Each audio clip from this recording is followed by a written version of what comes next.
శ్రోతలకు నా హృదయపూర్వక నమస్కారములు. మన శ్రోతలలో ఒక సోదరుడు ప్రశ్నను పంపడం జరిగింది. ఆ ప్రశ్న, ఎంత ఆపినా ఆలోచనలు ఆగటం లేదు, ఎంత ఆపుదామని ప్రయత్నిస్తుంటే అంత ఎక్కువగా ఆలోచనలు వస్తున్నాయి. ఈ ఆలోచనలను ఆపటము ఎలా? దీనికి మార్గము తెలియచేయండి. నేను అనేక రకాల ప్రయత్నాలు చేస్తున్నాను, కానీ ఆలోచనలు ఆగటము లేదు. ఇది ప్రశ్నలో ముఖ్య భాగము. అయితే ఈ ఆలోచనలు ఆగకపోవడం వలన వారు భయానికి, ఆదుర్దాకి, కంగారుకి, ఇబ్బందికి, అనేక రకాలైనటువంటి నెగిటివిటీకి, అనేక రకాల వ్యతిరేక సమస్యలకి గురవుతున్నారు. ముఖ్యంగా భయం, అనారోగ్య భయాలు, ఆర్థిక భయాలు, కుటుంబ సభ్యులకి ఏమైపోతుందన్న భయం, ప్రతి విషయంలోనూ ఏదో ఒకటి తీవ్రమైనటువంటి ఆలోచన, అందరి పట్ల ఒక వ్యతిరేక ఆలోచన. ఇలా ఆలోచనలు అధికంగా చేసేసుకుంటున్నారు. అన్ని రంగాలలో, అన్నింటిలో ఊహలు ఎక్కువ వెళ్ళిపోతున్నాయి. అవే ఆలోచనలు. ఆధ్యాత్మిక విషయాలు అనేకం వింటున్నారు. అనేక మంది మహాత్ములు గురువుల చుట్టూ తిరుగుతున్నారు. వారికి కూడా గురువులు ఉన్నారు. మతాన్ని అనుసరిస్తున్నారు, ఆ సాంప్రదాయాలు పాటిస్తారు, ఇంట్లో నిత్యం అన్ని చేస్తారు. కానీ ఈ ఆలోచనలు ఆగట్లేదు.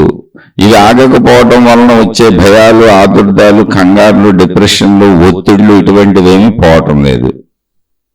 గురువుల్ని సంవత్సరాల నుంచి అనుసరిస్తున్నారు, అనేక సంవత్సరాల నుంచి, సుమారు 30-40 సంవత్సరాల నుంచి గురువులతోనే ఉన్నారు. కానీ భయం పోలేదు, బాధ పోలేదు, దుఃఖం పోలేదు, కష్టం పోలేదు, ఇబ్బంది పోలేదు. ఇలా ఎందుకు జరుగుతుంది? అలా వారి పర్సనల్ విషయాలు కొంచెం చాలా రాశారు. అయితే విషయం ఏంటంటే ఏం లేదు, ఆలోచనలు ఆపటం ఎలా? ఆపుదామని ప్రయత్నిస్తే ఇంకా ఎక్కువ ఆలోచనలు పెరుగుతున్నాయి. ఇదేంటి? ప్రయత్నిస్తే ఆగాలి కదా, ఇది వీరి సందేహం. అసలు కాసేపు ఈ ప్రశ్నని పక్కన పెట్టేద్దాం. ఆ ప్రశ్న ఆలోచనల గురించి అంతే. ఆలోచనలు ఆపటం ఎలా? ఒక తత్వవేత్తలు అంటే తాత్వికతని, ఈ తత్వాన్ని, మనిషిని పరిశీలించి, మనసును పరిశీలించి, జ్ఞానాన్ని చెబుతున్నటువంటి తత్వవేత్తలు అనేక మంది ఉన్నారు. ఈ అనేక మందిలో మనం ప్రస్తుతం ఎక్కువ మాట్లాడుకునేది మన దేశంలో పుట్టినటువంటి అనేక మంది మహాత్ముల గురించి మాట్లాడదాం. మనం తత్వవేత్తలు అన్న మహాత్ములు అంటాం, గురువులని, మహాత్ములని, దైవీ సంబంధమైనటువంటి పేర్లతో పిలుస్తాం. అయితే పాశ్చాత్య తత్వవేత్తలు కొంతమంది ఉన్నారు. అవి నేను ఎప్పుడో చదివాను, వారి పేరు మర్చిపోయాను, కానీ విషయం గుర్తుంది. ఆయన ఏం చెబుతారు అంటే, నేను ఆలోచిస్తున్నాను కనుక నేనున్నాను అని. అంటే అదొక రకమైన వాదన. ఇందులో అంటే తాత్వికత అన్నప్పుడు జ్ఞాన సంబంధమైన విషయాలు అనేక మంది అనేక రకాలుగా చెబుతూ ఉంటారు. అనేక మంది అనేకం గ్రహించారు. ఇప్పుడు నాస్తికులు అంటాం, హేతువాదులు అంటాం, మానవవాదులు అంటాం. వీళ్ళందరూ ఒకే వర్గానికి చెందిన వాళ్ళు. అంటే ఇంచుమించుగా దేవుణ్ణి నమ్మరు. అంటే దేవుడు అనే కాన్సెప్ట్ని నమ్మరు. దేవుణ్ణి నమ్మరంటే అక్కడ దేవుడు ఎవరు కూర్చొని లేడు కదా. నమ్మటానికి, నమ్మకపోవటానికి దేవుడు అనేవాడు అక్కడ కనపడుతూ ఉంటే అందరూ నమ్ముతారు. దేవుడు అనేది కేవలం మనిషి ఏర్పరుచుకున్న ఒక నమ్మకం. అందుకని దీని మీద అనేక రకాలైనటువంటి మతాలు ఏర్పడినాయి, మార్గాలు ఏర్పడినాయి, విధానాలు ఏర్పడినాయి, పద్ధతులు ఏర్పడినాయి. ఇవి అనాదిగా వేల సంవత్సరాల నుంచి సాగుతూనే ఉన్నాయి. కాలగమనంలో ఇప్పుడు లేటెస్ట్లో ఏమున్నాయో మతాలు, అంటే మనం ఉన్నప్పుడు ఏవి ప్రాచుర్యంలో ఉన్నాయో అవి మాత్రమే మనకు బాగా తెలుస్తాయి. ఎందుకంటే అవి ప్రచారం జరుగుతూ ఉంటుంది కనుక. వాటిల్లో ఏదో ఒక మతంలో మనం కూడా ఉంటాం కనుక. ఇంకా కొంచెం ఆసక్తి ఉండి తెలుసుకోవాలనుకునే వాళ్ళు ఆ ప్రాచుర్యంలో ఉన్న మతాలకు సంబంధించినటువంటి విషయాలను ఇప్పుడు తెలుసుకునే అవకాశం కుదురుతుంది. ఇప్పుడు ప్రాచుర్యంలో ఉన్న వాటిని, గతంలో వాటిని అన్నింటినీ తెలుసుకోవాలంటే గతపు చరిత్రకు సంబంధించిన పుస్తకాలు చదువుకోవాలి. అవి చాలా అరుదుగా, అంటే ప్రాచుర్యం తగ్గిపోయి అవి ప్రచురణకు కూడా నోచుకోకుండా చాలా గ్రంథాలు ఉంటాయి. ఎక్కడన్నా పాత చరిత్రలు దొరుకుతూ ఉంటాయి. కానీ ఎప్పుడూ మానవ జాతిలో ఇది ఉంది. అంటే ఏంటి? నాస్తికత్వం ఉంది. నాస్తికత్వం అంటే ఏంటి? నా అస్థి అస్థి అంటే సంస్కృత పదం ఇది. ఒకప్పుడు ఈ దేశంలో, అంటే ఇప్పుడు మనం మాట్లాడుకుంటున్నటువంటి దేశంలో, ఈ దేశపు హద్దులు ఎంత ఉన్నాయో తెలియదు. ఎందుకంటే హద్దులు ఎప్పటికప్పుడు తగ్గుతూ వచ్చినాయి, దేశాలు విడిపోతూ వచ్చారు. ఇప్పటికే హద్దులు చాలా తగ్గిపోయినాయి, అంటే అనేక దేశాలు విడిపోయినాయి. కానీ ఒకప్పుడు ఈ దేశపు హద్దులు చాలా చాలా చాలా దూరం ఉండేవి. అంటే అనేక దేశాలు, ఈ దేశపు చుట్టూ ఉన్న అనేక దేశాలు ఇక్కడ కలిసే ఉండే, ఈ దేశంలోనే కలిసి ఉండే. ఇలా వెనక్కి చరిత్ర వెళ్తే ఉంటుంది. ఇప్పుడు ఆ చరిత్రతో మనకు పని లేదు, మన విషయాన్ని చర్చించుకుందాం. ఇక్కడ ఈ దేశంలో ఒకప్పుడు సంస్కృత భాష ఉండాలి. భాషలకు పేర్లు ఉన్నాయి: Telugu, Tamil, Malayalam, Kannada, Punjabi, Oriya, English, French, German, ఇలా కొన్ని వందల వేల భాషలు ఉన్నాయి. అనేక దేశాలకు అనేక భాషలు ఉన్నాయి, అనేక రాష్ట్రాలకు అనేక భాషలు ఉన్నాయి, అనేక ప్రాంతాలలో అనేక భాషలు మాట్లాడుకుంటారు. కానీ ఇప్పుడు మనమున్న దేశంలో ఇది ఎంత విస్తృతంగా ఉందో తెలియదు దేశం. మళ్ళీ చెబుతున్న కాలగమనంలో అనేక దేశాలు విడిపోయినాయి. మన కళ్ళ ముందే మనకు స్వాతంత్రం వచ్చింది, బ్రిటిష్ వారు పరిపాలించారు అని మనకు స్వాతంత్రం ఇస్తున్నప్పుడు మన దేశంలోంచి విడిపోయింది పాకిస్తాన్, ఆ పక్క నుంచి బంగ్లాదేశ్, ఇలా అనేక దేశాలు, ఆ దగ్గర కలిసి ఉన్న దేశాలన్నీ ఒకప్పుడు ఈ దేశంలో. ఎంత దూరం ఉండేదో ఖండము. భరతవర్షే భరతఖండే మేరోహ దక్షిణ దిగ్భాగే, ఇలా మనకి పూజా మంత్రాల్లో వస్తుంది ఈ ఖండమని. మొత్తం ఇదంతా ఒక ఖండము అని. అది ఆ ఖండము లోపల అదంతా కలిసి ఉండేది. అనేక దేశాలుగా కాలాంతరంలో విడిపోయి ఉండొచ్చు. కానీ ఇది విడిపోక ముందు ఎప్పటి కాలం మనకు తెలీదు. కానీ అనాదిగా ఇక్కడ సంస్కృత భాషలో గ్రంథాలు దొరుకుతున్నాయి. ఇప్పుడు నేను చెప్పింది ఇది నాస్తికులు అంటే, ఇది ఎందుకు చెప్పానంటే సంస్కృతం అనే భాష ఎప్పుడుందో తెలియదు, అనాదిగా ఉంది అది. ఇక్కడ దొరుకుతున్న, మనం మాట్లాడుకుంటున్నటువంటి, మనం చెప్పుకుంటున్నటువంటి అనేక గ్రంథాలకు ఆధారం సంస్కృత భాష. అవన్నీ సంస్కృతంలోనే ఉన్నాయి. ఆ సంస్కృతంలోంచి అనేక భాషల్లోకి తర్జుమాలు చేయబడినాయి. అలా సంస్కృతంలో మొట్టమొదట దొరికినటువంటి గ్రంథాలను వేదములు అన్నారు. ఇవన్నీ పేర్లు మాత్రమే. వేదములు అనే సంస్కృత పదములకు మనం ఇప్పుడు తెలుగులో మాట్లాడుకుంటున్నాం కాబట్టి తెలుగు అర్థం ఏంటి అంటే తెలుసుకొనవలసినవి, తెలుసుకొనదగినవి అంటే దాని వాటికి ఏం పేరు పెట్టారంటే ఇవన్నీ మానవాళి తెలుసుకోదగినవి అని. మానవాళికి అవసరమైన వాటి గురించి, అందులో మానవుల గురించి మాత్రమే ఉంది. అంటే అవి మనుషులకు సంబంధించినవి. అది మనుషులు రచించారా లేదా ఎవరు రచించారు అనే ఆధారాలు లేదు. వాటిని అపౌరుషేయములు అని పేరు పెట్టారు. ఎందుకంటే ఏదైనా ఒక పుస్తకం, ఒక గ్రంథం ఎక్కడైనా మనకు దొరికినప్పుడు దాన్ని చదువుతున్నప్పుడు ఫలానా వారు దీన్ని రచించారని, రచించిన ఆయన దాని పేరు రాసుకుంటాడు. ఇప్పుడు దొరికే పుస్తకాలన్నీ అలాగే ఉంటాయి, కొంచెం వెనక్కి వెళ్ళినా అలాగే ఉంటాయి. రచించిన వాళ్ళ పేర్లు ఉంటాయి అందులో. కానీ వేదములు అనేటువంటివి చాలా ఉన్నాయి. అంటే అందులో రచన చేయబడిన విషయాలు చాలా ఉన్నాయి, లెక్కలేనన్ని ఉన్నాయి. అవి ఎవరు రచించారా అన్నది పేరు లేదు. కనుక అవి మనుషులు ఎవరు మేము రచించామని క్లెయిమ్ చేసుకోవట్లేదు. కాబట్టి పురుషులు ఎవరో రచించలేదు. పురుషులు అంటే సంస్కృతం ప్రకారం పురుషులు అన్నప్పుడు, అపౌరుషేయములు అన్నప్పుడు మనుషులు అని. మనుషులు ఎవరు రచించలేదు, స్త్రీలైనా పురుషులైనా ఎవరు దాన్ని క్లెయిమ్ చేసుకోలేదు. అందుకని వాటిని అపౌరుషేయములు అన్నారు. అంటే అలా అని దేవుడు రచించాడా, దేవుడు చెప్పాడా అంటే ఇక్కడ మహిమలు, మాయలు, అద్భుతాల వితండవాదన చేయకూడదు. ఒకవేళ నమ్మకం ఉండి దాన్ని అనుసరించే వాళ్ళని మనం ఎప్పుడు తప్పు పట్టకూడదు. కానీ ఇక్కడ అర్థం చేసుకోవాల్సిన విషయం ఏంటంటే ఆత్మజ్ఞాన మార్గములో మనం ఒక అనంత ఆత్మశక్తి అన్నప్పుడు ఆధ్యాత్మికతలో దాని పేరు ఆత్మశక్తి, ఆత్మ అని పేరు పెట్టారు. కానీ సైన్స్ ప్రకారం, సైన్స్ను ఒప్పుకుంటారు, నాస్తికులు ఒప్పుకుంటారు, మానవవాదులు ఒప్పుకుంటారు, హేతువాదులు ఒప్పుకుంటారు. అంటే దేవుణ్ణి నమ్మని, మతాన్ని నమ్మని అందరూ దాన్ని సైన్స్ను ఒప్పుకుంటారు. సైన్స్ను ఒప్పుకునే వాళ్ళు అసలు ఎవరు ఉండరు. సైన్స్ కూడా ఏం చెబుతుందంటే మొత్తం ఈ సృష్టికి కారణంగా ఉన్న శక్తి ఒక్కటే. శక్తి ఒకటి కారణంగా ఉంది, అది ఏకశక్తే, అనేకంగా లేదు. కానీ ఆ ఏకశక్తి అనేకంగా అవ్వగలిగిన సమర్థతలన్నీ కలిగి ఉన్నది. పరిశీలించుకుంటూ వెళితే, అంటే సృష్టిలో ఉన్న దేనిని పరిశీలించినా చివరికి అది ఆ ఏకశక్తి దగ్గరికి వచ్చి ఆగిపోతుంది. అన్నింటిలోనూ ఏకశక్తే ఉన్నది అని. అదే విషయాన్ని ఆధ్యాత్మికతలో ఆత్మ అని పేరు పెట్టారు, వాళ్ళు శక్తి అని పిలిచారు. అయితే ఆ శక్తిని వాళ్ళు గౌరవించారు. ఇప్పుడు సైన్స్లో శక్తిని మామూలుగా తెలుసుకుంటున్నాం, పరిశీలించుకుంటూ వెళ్ళిపోతున్నారు.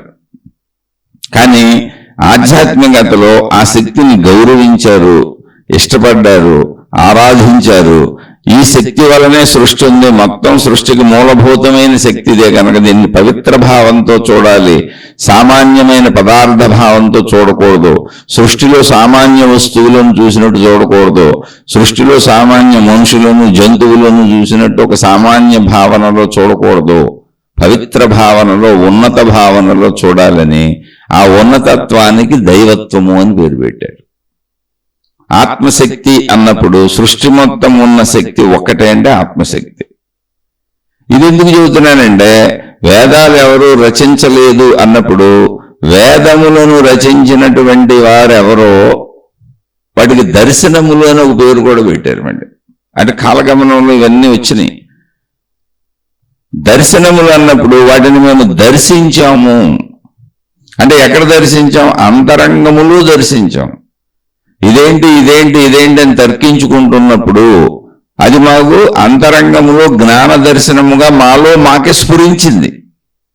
ఇప్పుడు మనకు కూడా చూడండి, భౌతికంలో సైంటిస్టులు అనేక వస్తువులు కనుక్కున్నారు, అనేక మందులు కనుక్కున్నారు, అనేక రకాల బట్టలు కనుక్కున్నారు. ఇప్పుడు కూడా బట్టలు రకరకాల వెరైటీలు తయారు చేస్తారు, చెప్పులు, షూస్ రకరకాలు తయారు చేస్తారు, పెన్నులు రకరకాలు తయారు చేస్తారు, పెన్సిళ్ళు రకరకాలు తయారు చేస్తారు.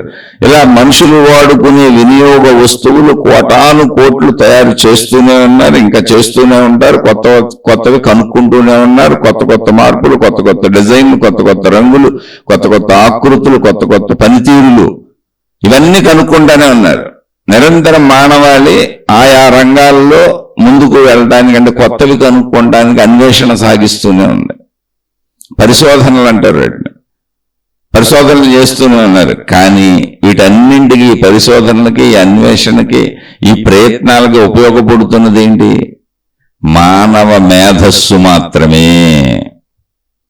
అదే ఆలోచన. ఈ ఆలోచన అంటే ఇది ఇలా ఎందుకు ఉంది, ఇది ఇలా ఎందుకు జరుగుతుంది, ఇది ఇలాగే ఎందుకు జరుగుతుంది, ఇప్పుడు మనకి వ్యాధి వచ్చింది, దీన్ని ఎలా నిర్మూలించుకోవాలి, ఈ బాధ వచ్చింది, ఇందులోంచి ఎలా బయటపడాలి, మనకి నిత్య జీవితంలో ఇవన్నీ అవసరాలు ఉన్నాయి, ఈ అవసరాలను ఇంకా తేలిగ్గా ఇంకా తేలిగ్గా ఇంకా తేలిగ్గా ఎలా తీర్చుకోవాలి, ఈ అవసరాల నిమిత్తం ఎటువంటివి కనుక్కోవాలి, ఏమేమి ఉపయోగాలు ఉన్నాయి, అలా ఎన్నో వస్తువులు, ఎన్నో ఉపకరణాలు, ఎన్నో యంత్రములు, ఎన్నో వాహనములు, అసలు లెక్కించడానికి వీలు లేనన్ని కనుక్కున్నారండి. ఒక చిన్న సూది, ఒక చిన్న పిన్నీసు, ఒక చిన్న గుండు సూది, ఒక చిన్న చొక్కాకున్న చిన్న బటను, ఒక జాకెట్కు ఉండే చిన్న హుక్కు కాడి నుంచి తీసుకుంటే, అక్కడి నుంచి తీసుకుంటే అంతరిక్షంలోకి ప్రయాణించి ఇతర గ్రహాల మీదకి వెళ్ళటానికి అవసరమైన ర్యాకెట్లు వరకు మనుషులే కనుక్కున్నారు. మనిషి మేధస్సు నుంచి కనుక్కున్నారు. మేధాశక్తి అంటే ఏంటి? ఆలోచన. ఇప్పుడు ఈ హుక్ ఎలా ఉండాలి, పెట్టుకున్న గుండు ఎలా ఉండాలి, ఈ పిన్నీస్ ఎలా ఉండాలి, ఈ సూది ఎలా ఉండాలి, ఈ సూదికి వెనకలా రంధ్రం ఉండాలి, రంధ్రం ఉంటేనే అందులోంచి దారం ఎక్కించడం కుదురుతుంది అనే ఒక్క సూత్రం మీద ఎన్నో ఆపరేషన్లు జరుగుతున్నాయి. బట్టలు కొట్టడం కాదు, మనుషులను కుట్టే ఆపరేషన్లు కూడా చేసేస్తున్నారు. దానికి అనువైన సూదులు తయారు చేసుకున్నారు. ఒక మెడికల్ హిస్టరీ రెవల్యూషన్ తయారైంది, ఆపరేషన్లు అవుతున్నాయి. అలా అనేక మందులు కనుక్కున్నారు. ఇవన్నీ అసలు ఎక్కడ పుడుతున్నాయి మీరు ఆలోచించండి. మనిషి మేధస్సులో, మనిషి యొక్క తలలో, మనిషి యొక్క విజ్ఞానం అంతా మనిషిలోనే ఉంది. ఆ విజ్ఞానం అంటే ఏంటి? ఆ మేధస్సు అంటే ఏంటి? ఆ తెలివి అంటే ఏంటి? ఆ ప్రజ్ఞ అంటే ఏంటి? ఆలోచన. అది ఏ రూపంలో ఉంది? ఆలోచన రూపంలో ఉంది. ఈ ఆలోచన రూపంలో ఉన్నటువంటి అర్థం కాని విషయాలను అర్థం చేసుకోవటానికి చేసే ప్రయత్నాన్ని పరిశోధన అన్నారు, అన్వేషణ అన్నారు, సాధన అన్నారు, ప్రయోగాత్మకంగా చేస్తున్నామన్నారు. వాళ్ళని సైంటిస్టులు అన్నారు, వీళ్ళే ఒకప్పుడు ఋషులు. నువ్వు ఏ వైపు ప్రయోగం చేస్తున్నావు నీ ఇష్టం. సైంటిస్టులని సైన్స్ అని చెప్పేదంతా కూడా ఇప్పుడు ప్రపంచం మీద, ప్రాపంచిక వస్తువుల మీద, ప్రాపంచిక స్థితి గతుల మీద ప్రయోగాలు చేస్తూ ఉండొచ్చు. అందుకని వాళ్ళు మానవాళికి అవసరమైన అనేక విషయాలు కనుక్కుంటున్నారు. సైన్స్ ఏం కనుక్కుంటుంది అంటే భూమి మీద ఉన్నటువంటి, ఆల్రెడీ ఉన్నటువంటి భూమి మీద ఉన్న పదార్థాలను, మూలకాలను ఉపయోగించి మనకి ఇంకా ఉపయోగపడేటువంటి విధంగా ఏ ఏ వస్తువులు కొత్తవి సృష్టించుకోవచ్చు. మనకు అవసరమైనటువంటి ఆహార పదార్థాలు మొదలుకొని అన్నింటినీ ఎలా తయారు చేసుకోవచ్చు, వాహనాలు ఏదైనా. కానీ మూలకం ఎక్కడుంది, మూల పదార్థాలు ఎక్కడున్నాయి? ఇక్కడే ఉన్నాయి పంచభూతాలు, మూల పదార్థాలు. సైన్స్ ప్రకృతి యొక్క రహస్యాలను ఛేదించి చెబుతుంది అంతే. అంటే ఉన్న విషయాలను ఎలా వాడుకోవచ్చో చెబుతుంది, ఉన్న విషయాలు, ఉన్న పదార్థాలని ఎలా ఎన్ని రకాలుగా మార్చి వాడుకోవచ్చో కనుక్కుంటుంది. ఆ ఉన్న విషయాలలో ఏమేమి ఉన్నాయో పేర్లు పెట్టి చెబుతుంది. ఇప్పుడు భూమి ఉంది, భూములు అనేకం ఉన్నాయి. ఇనుము ఉంది, మొత్తం లోహాలన్నీ భూమి నుంచి వస్తాయి, బంగారంతో సహా, వజ్రాలతో సహా. అడిగి పేర్లు పెట్టారంటే వాటిని ఒక రిఫైన్ పద్ధతిలో వాటిని తయారు చేసుకుంటే ఐరన్ ఓర్ మట్టి, అది ఒక రకమైన మట్టి, దాంట్లోంచి ఇనుము తయారు చేసుకోవచ్చు. ఒక రకమైన మట్టి బంగారం తయారు చేసుకోవచ్చు, ఒక రకమైన మట్టి వెండి తయారు చేసుకోవచ్చు. అలాగే అట్టడుగున పడి ఉన్నటువంటి కొన్ని లక్షల సంవత్సరాల నుంచి పడి ఉన్నటువంటి కొన్ని వజ్రాలుగా తయారవుతాయి. మొత్తం మనకు ఆయిల్స్, క్రూడ్ ఆయిల్స్, గ్యాస్ ఇవన్నీ భూమి నుంచి లభించేవే. వీటిని వినియోగించుకోవటం, వాటిలో ఏమేమి పదార్థాలు ఉన్నాయి వాటిని విశ్లేషణాత్మకంగా పేర్లు పెట్టి మనకు చెబుతుంది సైన్స్. అంటే ఉన్న వాటిని వాడుకోవటం చెబుతుంది, ఉన్న వాటిలో ఏమేమి మూలకాలు ఏ ఏ విధంగా ఉండి ఎలా పనిచేస్తున్నాయో చెబుతుంది. వీటన్నింటినీ వినియోగించుకొని ఇంకా మనం ఉత్తమంగా ఎలా బతకొచ్చో చెబుతుంది సైన్స్. ఓకే, సైన్స్ అంటే ఏముంది, ఉన్నదాన్ని చెబుతుంది. కానీ అక్కడ కూడా ఆ ఉన్నదాన్ని చెప్పాలన్నా, దాన్ని కనుగొనాలన్నా, దాన్ని వినియోగించుకోవాలన్నా, మనకు అవసరమైనది దాన్ని మలుచుకోవాలన్నా, ఇక్కడున్న మూలకాల, మూల పదార్థాలన్నింటినీ మనకు అనుకూలంగా వాడుకోవాలన్నా మనకు ఉపయోగపడుతుంది ఏంటి? మానవ మేధస్సే, కొత్తదేం లేదు. ఆలోచించిన వాడికి దొరుకుతుంది ఆన్సరు. ఆ వైపు ఏ వైపు ఎవరు ఆలోచన పెడితే, కొందరు వైద్య రంగం వైపు వెళ్ళారు, వాళ్ళు అందులో కొత్త కొత్త ఆవిష్కరణలు చేశారు. కొందరు వైద్య ఉపకరణాలు, అంటే వైద్య రంగానికి సహకరించే ఉపకరణాలు, యంత్రాలు తయారు చేయడానికి ఆ వైపు దృష్టి పెట్టారు, వాళ్ళు అవి కనుక్కున్నారు. అలా ఏ వైపు దృష్టి పెట్టిన వాళ్ళకి ఆ వైపు ఆలోచన అటు వెళ్ళి వాళ్ళు పరిశీలించి, పరిశోధించి, తర్కించి, ఆలోచించి మేధాశక్తిని బదులు పెడుతుంటే ఆ మేధాశక్తిలోనే ఈ ఆవిష్కరణల రూపురేఖలన్నీ దిద్దుకుంటున్నాయి. ఆ మేధాశక్తిలోంచి ఆవిష్కరణలన్నీ వచ్చినాయి. అది మన చొక్కాకున్న చిన్న గుండీ కావచ్చు, లేదా ఆడవాళ్ళ జాకెట్ ఉండే చిన్న హుక్కు కావచ్చు, లేదా ఒక చిన్న గుండు సూది కావచ్చు, ఒక చిన్న పిన్నీసు కావచ్చు, అంతరిక్షానికి ఎగిరే ర్యాకెట్ కావచ్చు, ఈ మధ్యలో ఎన్నైనా కావచ్చు. ఇవన్నీ మనిషి మేధస్సులోంచి పుట్టినాయి. ఎక్కడ అద్భుతమైన జరగలే. ఏ దేవుడు వచ్చి పక్కన కూర్చొని నువ్వు తపస్సు చేసావు గనుక, నన్నే ప్రార్థించావు గనుక, నువ్వు నా మతంలోనే ఉన్నావు గనుక, వేరే దేవుడి దగ్గరికి వెళ్ళలేదు గనుక, నా మతంలో నా శిష్యులైన నా గురువులు, నా మాతాజీలు చెప్పిందే నువ్వు అనుసరిస్తూ నన్నే అనుసరించావు గనుక, ఇది ఎలా తయారు చేయాలో ఈ రహస్యాన్ని నీ చెవులో ఊదుతాను అని ఏ దేవుడు చెప్పలేదు. తమలో తాము మదనపడి, అన్వేషించి, తపనపడి, ఏ వైపు ఎవరు దృష్టిని పెట్టి ఏది కనుగొనాలని ప్రయత్నించారో వాళ్ళు దాన్నే కనుగొన్నారు. అది వాళ్ళ మేధాశక్తిలోంచి ఆవిర్భవించింది. భూమి మీద మనిషి అనుభవిస్తున్నటువంటి అన్ని రకాల, అంటే ప్రకృతి సహజమైన విషయాలు కాకుండా అన్ని రకాల వినియోగ వస్తువులకు, ఉపకరణాలకు సృష్టికర్త మనిషే. మనిషి తలలోంచి పుట్టింది. అది ఏంటి, తలలో ఏముంది? అక్కడ మేధస్సు ఉంది, మేధాశక్తి ఉంది, జ్ఞాపక శక్తి ఉంది, ఆలోచన శక్తి ఉంది, తెలివి ఉంది, ప్రజ్ఞ ఉంది. దాన్ని అనేక పేరులతో పిలుస్తాం మేధస్సునే. అది ఏ రూపంలో ఉంది? ఆలోచన రూపంలో ఉంది. అంతే. నాలో నేనే ఆలోచించుకున్నాం. సైంటిస్ట్ కూర్చొని తనలో దాన్ని ఆలోచించుకుంటూ ఉంటాడు. నాకు ఆలోచనలు ఆగట్లేదని సైంటిస్ట్ బుర్రబాటు చేసుకోడు. ఆలోచనలు ఆగటం కాదు, ఆయనే సాగించుకుంటూ ఉంటాడు. ఎందుకని? తను అనుకున్న ఆలోచన వచ్చే వరకు. ఇప్పుడు ఈ ఈ చొక్కాని కలపాలంటే ఏం చేయాలి? దీనికి ఒక గుండి అనేది ఏదో కావాలి, ఒక బటన్ కావాలి. దానికి ఏ షేప్ ఉండాలి, ఎలా ఉండాలి, అది ఆ బటన్ ఎలా ఉండాలి, దాన్ని ఎలా తయారు చేయాలి? మీరు చూడండి, బటన్లకి చిన్న చిన్న హోల్స్ ఉంటాయి లోపల. మన గుండీలకి చిన్న చిన్న హోల్స్ ఉంటాయి లోపల. ఆ హోల్స్ లోంచి దారంతో లోపల కుడతారు చొక్కాకి. దారం కనపడదు, బటన్ కనపడతా ఉంటుంది. దారం బటన్ మధ్యలో ఉంటుంది. ఇంకా లేటెస్ట్ బోర్డులు వచ్చేస్తున్నాయి ఇప్పుడు. అలా ప్రతిదాన్ని అన్వేషించాడు మనిషి. అది అతని తలలోంచి పుట్టుకొచ్చింది. అంటే ఇది ఎందుకు చెబుతున్నానంటే, ఎక్కడ పుట్టింది? ఇప్పుడు సూది ఎక్కడ పుట్టింది? మనిషి తలలో పుట్టింది. తలలో పుట్టింది ఏ రూపంలో పుట్టింది? ఆలోచన రూపంలో పుట్టింది. సూది డిజైన్ ఎక్కడ పుట్టింది? ఆలోచన రూపంలో పుట్టింది. సూది ఇలా ఉండాలనేటువంటి సూదికి సంబంధించిన దృశ్యం ఎక్కడ కనపడింది? మనిషికి తనలోనే, తన ఆలోచనలోనే కనపడింది. అంటే ఆలోచనలో దృశ్యం ఉంది, దాని షేప్ ఉంది, అది ఎలా పనిచేయాలో పనిచేస్తుందో ఉంది, దానికి సంబంధించిన సంపూర్ణ వివరాలు ఉన్నాయి. దృశ్యంతో కూడి ఉన్నాయి. దృశ్యంతో కూడి ఉన్నటువంటి దాన్ని సంపూర్ణ విశేషాల మొత్తం జ్ఞానమే ఆ విషయాన్ని ఆవిష్కరించింది. లేకపోతే ఈ వస్తువు ఎలా ఉండాలని మనం తయారు చేయంగా. ఇప్పుడు గుండ్రంగా ఉండాలంటే గుండి గుండ్రంగా ఉండాలనే దృశ్యం ముందు తనలో మెదిలింది, తన మేధస్సులో వెలిగింది, అంటే కనపడింది. ఇలా కనపడింది ఏమైంది? కనపడటాన్ని ఏమంటాం మనం?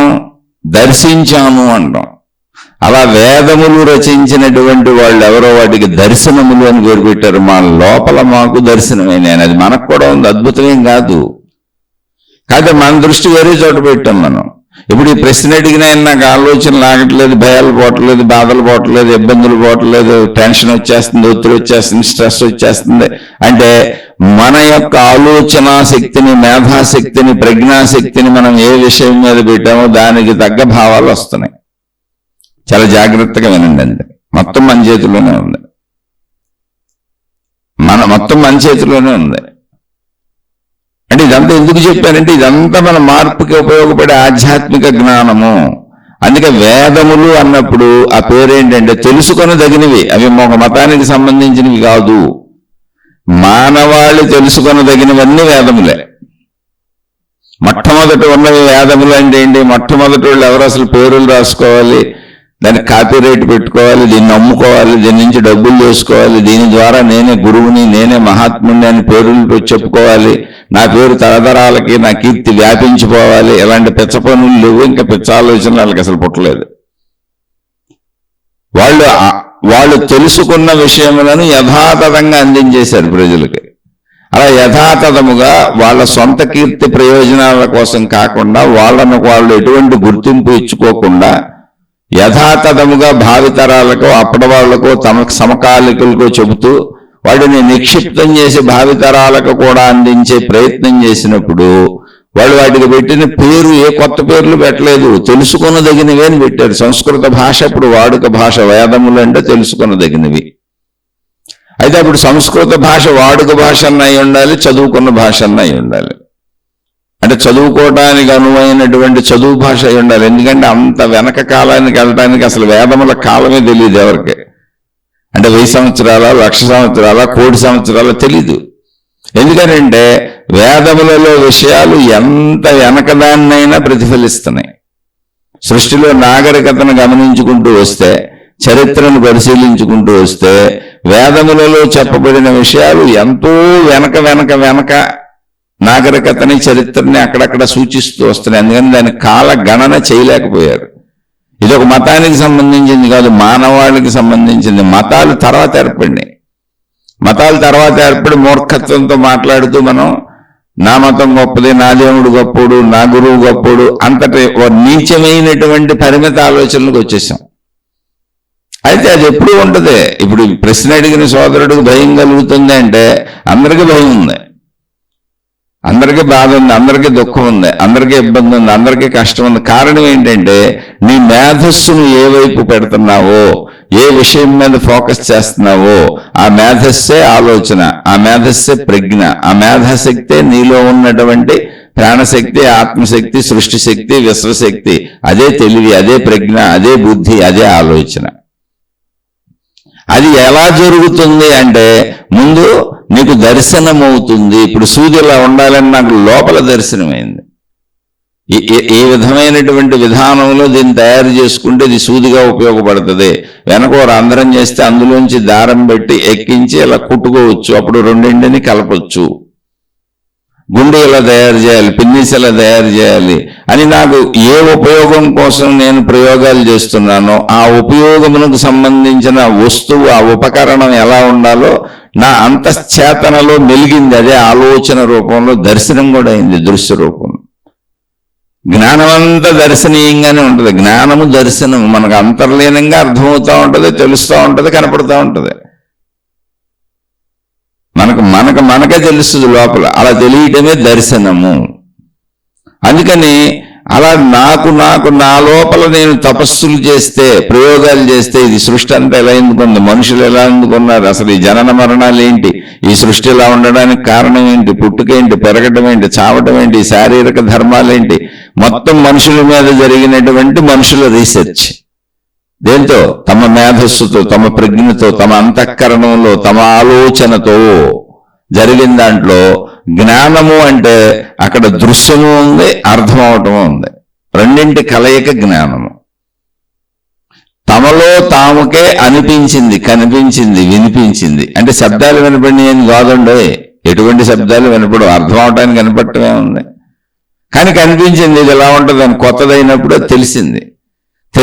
అర్థమైంది అన్న దాంట్లో లోపల అర్థం అవటంలో ఒక వెలుగుంది, జ్ఞాన వెలుగుంది, దర్శనీయమైంది. గుండె ఇలా ఉండాలని దర్శనీయమైంది, పెన్నీస్ ఎలా ఉండాలని దర్శనీయమైంది, ఒక చక్రం ఇలా గుండ్రంగా ఉండాలని దర్శనీయమైంది. మొట్టమొదటి చక్రం లేదు ప్రపంచంలో. చక్రం మనిషికి అనుకున్నాడు. ఒక్క చక్రం ఆవిష్కరించినాక ఎన్ని చక్రాలు తయారైపోయినాయో. ఆకాశంలో ఎగిరే విమానాలకు కూడా చక్రాలు ఉన్నాయి. అవి ల్యాండ్ అయ్యేటప్పుడు చక్రాలు వస్తాయి. ఇదంతా మనిషి మేధస్సులోంచి వచ్చింది. ఆ మేధాశక్తికి ఉన్న శక్తులు ఏంటి అంటే దర్శనీయత కూడా ఉంది అందులో. ఆ దర్శనీయతే అర్థం అవటం. అందులో అర్థం అవటం అనే దాంట్లో శబ్దం ఉంది, స్పర్శ ఉంది, దర్శనీయత ఉంది. అంటే మనం బాహ్య శరీరంతో ఎలా తెలుసుకుంటామో అంతరంగంలో అలాగే తెలియబడింది. కానీ అది మనకు బయట నుంచి తెలిసిన స్పర్శలాగా లేదు, బయట నుంచి చూసిన దృశ్యంలాగా లేదు, బయట నుంచి విన్న శబ్దంలాగా లేదు. కానీ బయట నుంచి విన్న శబ్దం ఎలా అర్థమవుతుందో, బయట నుంచి చూసిన దృశ్యం ఎలా అర్థమవుతుందో, ఎలా కనపడుతుందో, బయట నుంచి వచ్చిన వాసన ఎలా అర్థమవుతుందో, బయట నుంచి వచ్చిన స్పర్శ ఎలా అర్థమవుతుందో, అలా నా లోపల నాకే బయటతో సంబంధం లేకుండా, ఇంద్రియాలతో సంబంధం లేకుండా నా జ్ఞానంలో నాకే అర్థమైంది, నాకే తెలిసింది, నాకే సమస్తం జరిగింది. ఇంద్రియాలతో సంబంధం లేకుండా నా లోపల జరిగింది. అది జ్ఞానము. అదే శక్తి ఇంద్రియాల ద్వారా బయటకు వెళ్ళినప్పుడు శబ్దస్పర్శ రూపరస గంధములుగా పనిచేస్తుంది. సేమ్ ఏ శక్తి లోపల జ్ఞాన రూపంలో పనిచేస్తుందో అదే శక్తి బయటకు వెళ్ళినప్పుడు, శరీరం ద్వారా బయటకు వెళ్ళినప్పుడు, కంటి ద్వారా చూస్తే దృశ్యమైంది, చెవి ద్వారా వింటే శబ్దమైంది, ముక్కు ద్వారా వాసన చూస్తే వాసన అయింది, చర్మం ద్వారా స్పర్శ తెలుసుకుంటే స్పర్శ అయింది. ఇలా శబ్ద స్పర్శ రూప రస నాలుగు ద్వారా రుచి తెలుసుకుంటే రసమైంది, రసమే రుచి. అలా శబ్దస్పర్శ రూప రస గంధములుగా అదే శక్తి బయట నుంచి విషయాలను గ్రహిస్తుంది. ఏంటవి? ప్రపంచంలో ఆల్రెడీ ఉన్న విషయాలు శరీరము ద్వారా గ్రహిస్తుంది. కానీ ప్రపంచం ఎలా ఎందుకు ఉందని నాకు తెలియని విషయాలను నేను ఆవిష్కరించాలని ప్రయత్నించినప్పుడు అదే శక్తి నా లోపల నాకే ఇంద్రియ సంబంధంతో అవసరం లేకుండా, శరీర సంబంధంతో అవసరం లేకుండా కేవలం జ్ఞానం లోపలే జ్ఞానమర్ధనం జరిగి, జ్ఞానాన్వేషణ జరిగి, జ్ఞాన పరిశోధన జరిగి, అంత జ్ఞానంలోనే జరుగుతుంది, మేధస్సులోనే జరుగుతుంది, అంతఃకరణలోనే జరుగుతుంది, ప్రజ్ఞలోనే జరుగుతుంది. ప్రజ్ఞని ప్రశ్నించుకుంటుంది, జ్ఞానమే జ్ఞానాన్ని అన్వేషించుకుంటుంది. ఆ లోపలే శబ్దస్పర్శ రూపరస గంధములకు సంబంధించి బయట నుంచి ఎలా అర్థమవుతుందో అలా లోపల అర్థమైపోతుంది. కాకపోతే బయట నుంచి ఇంద్రియాల ద్వారా రావటం లేదు కాబట్టి శబ్దస్పర్శ రూపరస గంధములు అక్కడ ఉన్నాయని నేను చెప్పలేకపోతున్నాను. కానీ ఆ బయట నుంచి వచ్చిన ఇంద్రియముల ద్వారా లోపల ఎలా నాకు తెలుస్తున్నదో, ఓ దృశ్యం చూస్తే ఎలా తెలుస్తున్నదో, ఒక శబ్దం వింటే ఎలా తెలుస్తున్నదో, ఒక స్పర్శ నాకు ఎలా అర్థమవుతుందో, అలా లోపలే అర్థమైపోయింది. నాకు లోపలే దర్శనం అయిపోయింది. శబ్దం లేకుండానే లోపలే వినపడి అర్థమైపోయింది. దృశ్యం కన్ను చూడకుండానే లోపల దృశ్యం కనబడిపోయింది. లోపలే నాకు అన్నీ తెలుస్తున్నాయి. జ్ఞానంలోనే సమస్తం తెలుస్తున్నాయి. ఎందుకనంటే సమస్తము జ్ఞానములోనే ఉన్నది కనుక. అసలు సృష్టి మొత్తానికి ఆధారము అనంత ఆత్మశక్తి, ప్రాణశక్తి అని చెప్పినప్పుడు ఆ శక్తిని మళ్ళీ ఏమన్నారు మహాత్ములంటే సత్యం, జ్ఞానం, అనంతం, బ్రహ్మ అన్నారు. చాలా జాగ్రత్తగానండి, ఎంత అనుభవపూర్వకంగా చెప్పారో. ఎన్ని తపస్సుల్లో అది మనలోనే ఉందని కనుక్కున్నారో, అది మనమే అని కనుక్కున్నారు. సత్యం, అసలు సత్యం ఏంటి అంటే జ్ఞానము, మనిషిలో ఉన్న జ్ఞానం. ఎందుకని జ్ఞానంలోనే జ్ఞానంలో అన్వేషించుకుంటూ వెళ్ళినప్పుడు అక్కడే ఆన్సర్ దొరికేస్తుంది. ఎక్కడ నాకు తెలియదు అన్న ప్రశ్న ఏ జ్ఞానంలో పుట్టిందో, పుట్టిన ప్రశ్న తెలుసుకోవాలని ఏ జ్ఞానంలో, ఏ జ్ఞానంతో ప్రయత్నించిందో, అదే జ్ఞానంలో అదే ప్రశ్న పుట్టిన చోట అదే జ్ఞానంతో ప్రయత్నం సాధన సాగుతున్న చోట అక్కడే ఆన్సర్ దొరికింది. అంటే ప్రశ్నదే, సాధనదే, ఆన్సర్ అదే. కానీ ప్రయత్నిస్తే ఆన్సర్ దొరికింది అంతే. అదే జ్ఞానంలో దొరికింది. అది సత్యము. అందువలన ఇక్కడ సత్యము అంటే ఏంటి? జ్ఞానమే సత్యము. ఎందుకంటే అన్ని ఆన్సర్లు అక్కడ దొరుకుతున్నాయి, అన్ని అందులోనే ఉన్నాయి. ఎందుకు దొరుకుతున్నాయంటే అన్ని అందులోనే ఉన్నాయి కనుక, జ్ఞానంలోనే ఉన్నాయి కనుక. ఇప్పుడు జ్ఞానం ఎంత అంటే అనంతము. సత్యం, జ్ఞానం, అనంతం, బ్రహ్మ. బ్రహ్మ అంటే ఏంటి? సైంటిస్టులు దేన్ని శక్తి అంటున్నారంటే విశ్వానికి ఆధారంగా ఉన్న మొత్తం శక్తి ఒక్కటే అని సైంటిస్టులు దేన్ని అన్నారు. ఇప్పుడు మనం సైంటిస్టులు అంటున్నాం. ఈ సైంటిస్టులే ఒకప్పుడు ఋషులు, మహర్షులు, యోగులు, తపస్సంపన్నులు, వాళ్ళు సైంటిస్టులే. అప్పుడు ఆ పేరులతో పిలువబడ్డారు. ఈ దేశంలో, ఈ దేశం ఎంత ఉందో తెలీదు, ఎందుకంటే దేశాలు విడిపోయినాయి అని చెప్పాను. అలా అన్వేషించిన వాళ్ళందరూ ఉపయోగించిన భాష సంస్కృత భాష. అది చదువుకున్న వాళ్ళ భాష అయినా అయి ఉండొచ్చు, అప్పుడున్న వాడుక భాష అయినా అయి ఉండొచ్చు, తెలీదు. ఎందుకంటే అంత వెనక్కి వెళ్ళడానికి సాహసం మనిషికి లేదు, ఆధారాలు లేవు. అయితే అది జ్ఞానంలోనే ఉంది. అందుకని దాన్ని వాళ్ళు బ్రహ్మము అని పేరు పెట్టారు. దేన్ని శక్తి అంటున్నామో దాన్నే బ్రహ్మము అన్నారంటే ఆ శక్తి పేరు బ్రహ్మము. సత్యం, జ్ఞానం, అనంతం, బ్రహ్మ. జ్ఞానస్వరూపంగా ప్రతి మనిషిలోనూ పనిచేస్తూ ఇప్పుడు నేను ఆలోచిస్తున్నానంటే జ్ఞానం అది. అయితే నా జ్ఞానాన్ని ఏ వైపు పెట్టానో దాన్ని బట్టి నా ఆలోచన మారిపోయింది. నేను పెట్టిన విషయాన్ని బట్టి అది నాకు దుఃఖమా, బాధ అయిపోయింది. నా జ్ఞానం మొత్తం తీసుకెళ్లి మా ఆవిడ మీద పెట్టాను, మా ఆయన మీద పెట్టాను, అనుమానంతో చచ్చిపోతున్నాను అనుకోండి. అప్పుడు నా జీవితం అనుమానం అయిపోయింది. కానీ అక్కడ ఉపయోగించిన తెలివే. ఈ అనుమానం ఏంటి? మా ఆవిడ ఎవరితో తిరుగుతుంది, మా ఆయన ఎవరితో తిరుగుతున్నాడు, నా కూతురు ఎవరితో తిరుగుతుంది, నా కొడుకు ఎవరితో తిరుగుతున్నాడు, ఇటువంటి శారీరక కోరికల తలంపుల మీద నా జ్ఞానాన్ని పెట్టి నాకు నేనే అనేక రకాలైన ఊహలు ఊహించుకుంటూ కూర్చున్నా. ఎవడు మా ఇంటి ముందు నుంచి తిరుగుతున్నా, ఎవరా పక్క సందుల్లోకి వెళ్తున్నా, ఇటు వెళ్తున్నా, అటు వెళ్తున్నా, నేనే ఊహించుకున్న అనుమానాలు కల్పించుకున్నా. దీనికి కారణం కూడా నా జ్ఞానమే. అప్పుడు నాకు భయం వేస్తుంది, బాధ వేస్తుంది, దుఃఖం వేస్తుంది, కష్టం వేస్తుంది. లేనిపోయిన అనుమానాలతో బుర్రంతా పడిపోద్ది. ఎలాంటివి డబ్బు మీద పెట్టుకున్నా, డబ్బుని ఎలాగైనా సంపాదించాలి, డబ్బుంటే ప్రపంచ సుఖాలన్నీ అనుభవించేయచ్చు అన్న జ్ఞానం మొత్తం డబ్బు మీద పెట్టి దాన్ని పిచ్చిగా మార్చుకొని ఎలా పెడితే అలా అడ్డదిడ్డంగా డబ్బులు సంపాదించేశా. ఇప్పుడు నా డబ్బు ఎవడన్నా ఎత్తుకుపోతాడేమని భయం పట్టుకుంది. ఎందుకని ఆలోచన నేనే పెట్టుకున్నది. దాని మీద పెట్టినప్పుడు దానికి సంబంధించిన కొన్ని వందల, వేల, లక్షల, కోట్ల, అంటే ఎన్ని రకాలుగా డబ్బుకి సంబంధించినవి జరగచ్చు అన్ని ఆలోచనలు వస్తాయి. ఇప్పుడు అది నా మేధస్సే, నా జ్ఞానమే, నేను పెట్టుకుందే. దానిలో ఎన్ని లోపాలు ఉన్నాయో అన్ని లోపాలను చూపించి భయపెడుతుంది. దానిలో ఎన్ని ఉపయోగాలు ఉన్నాయో అన్ని ఉపయోగాలను చూపించి ఆనంద పెడుతుంది. దానితో ఎన్ని కోరికలు తీరుతాయో, ఎన్ని ఆశలు తీరుతాయో, దాన్ని ఎలా ఉపయోగించుకోవచ్చో, తరతరాలకి దాన్ని ఎలా దాచుకోవచ్చు అదంతా చూపి ఆశ పుట్టిస్తుంది, దురాశ పుట్టిస్తుంది, అత్యాశ పుట్టిస్తుంది.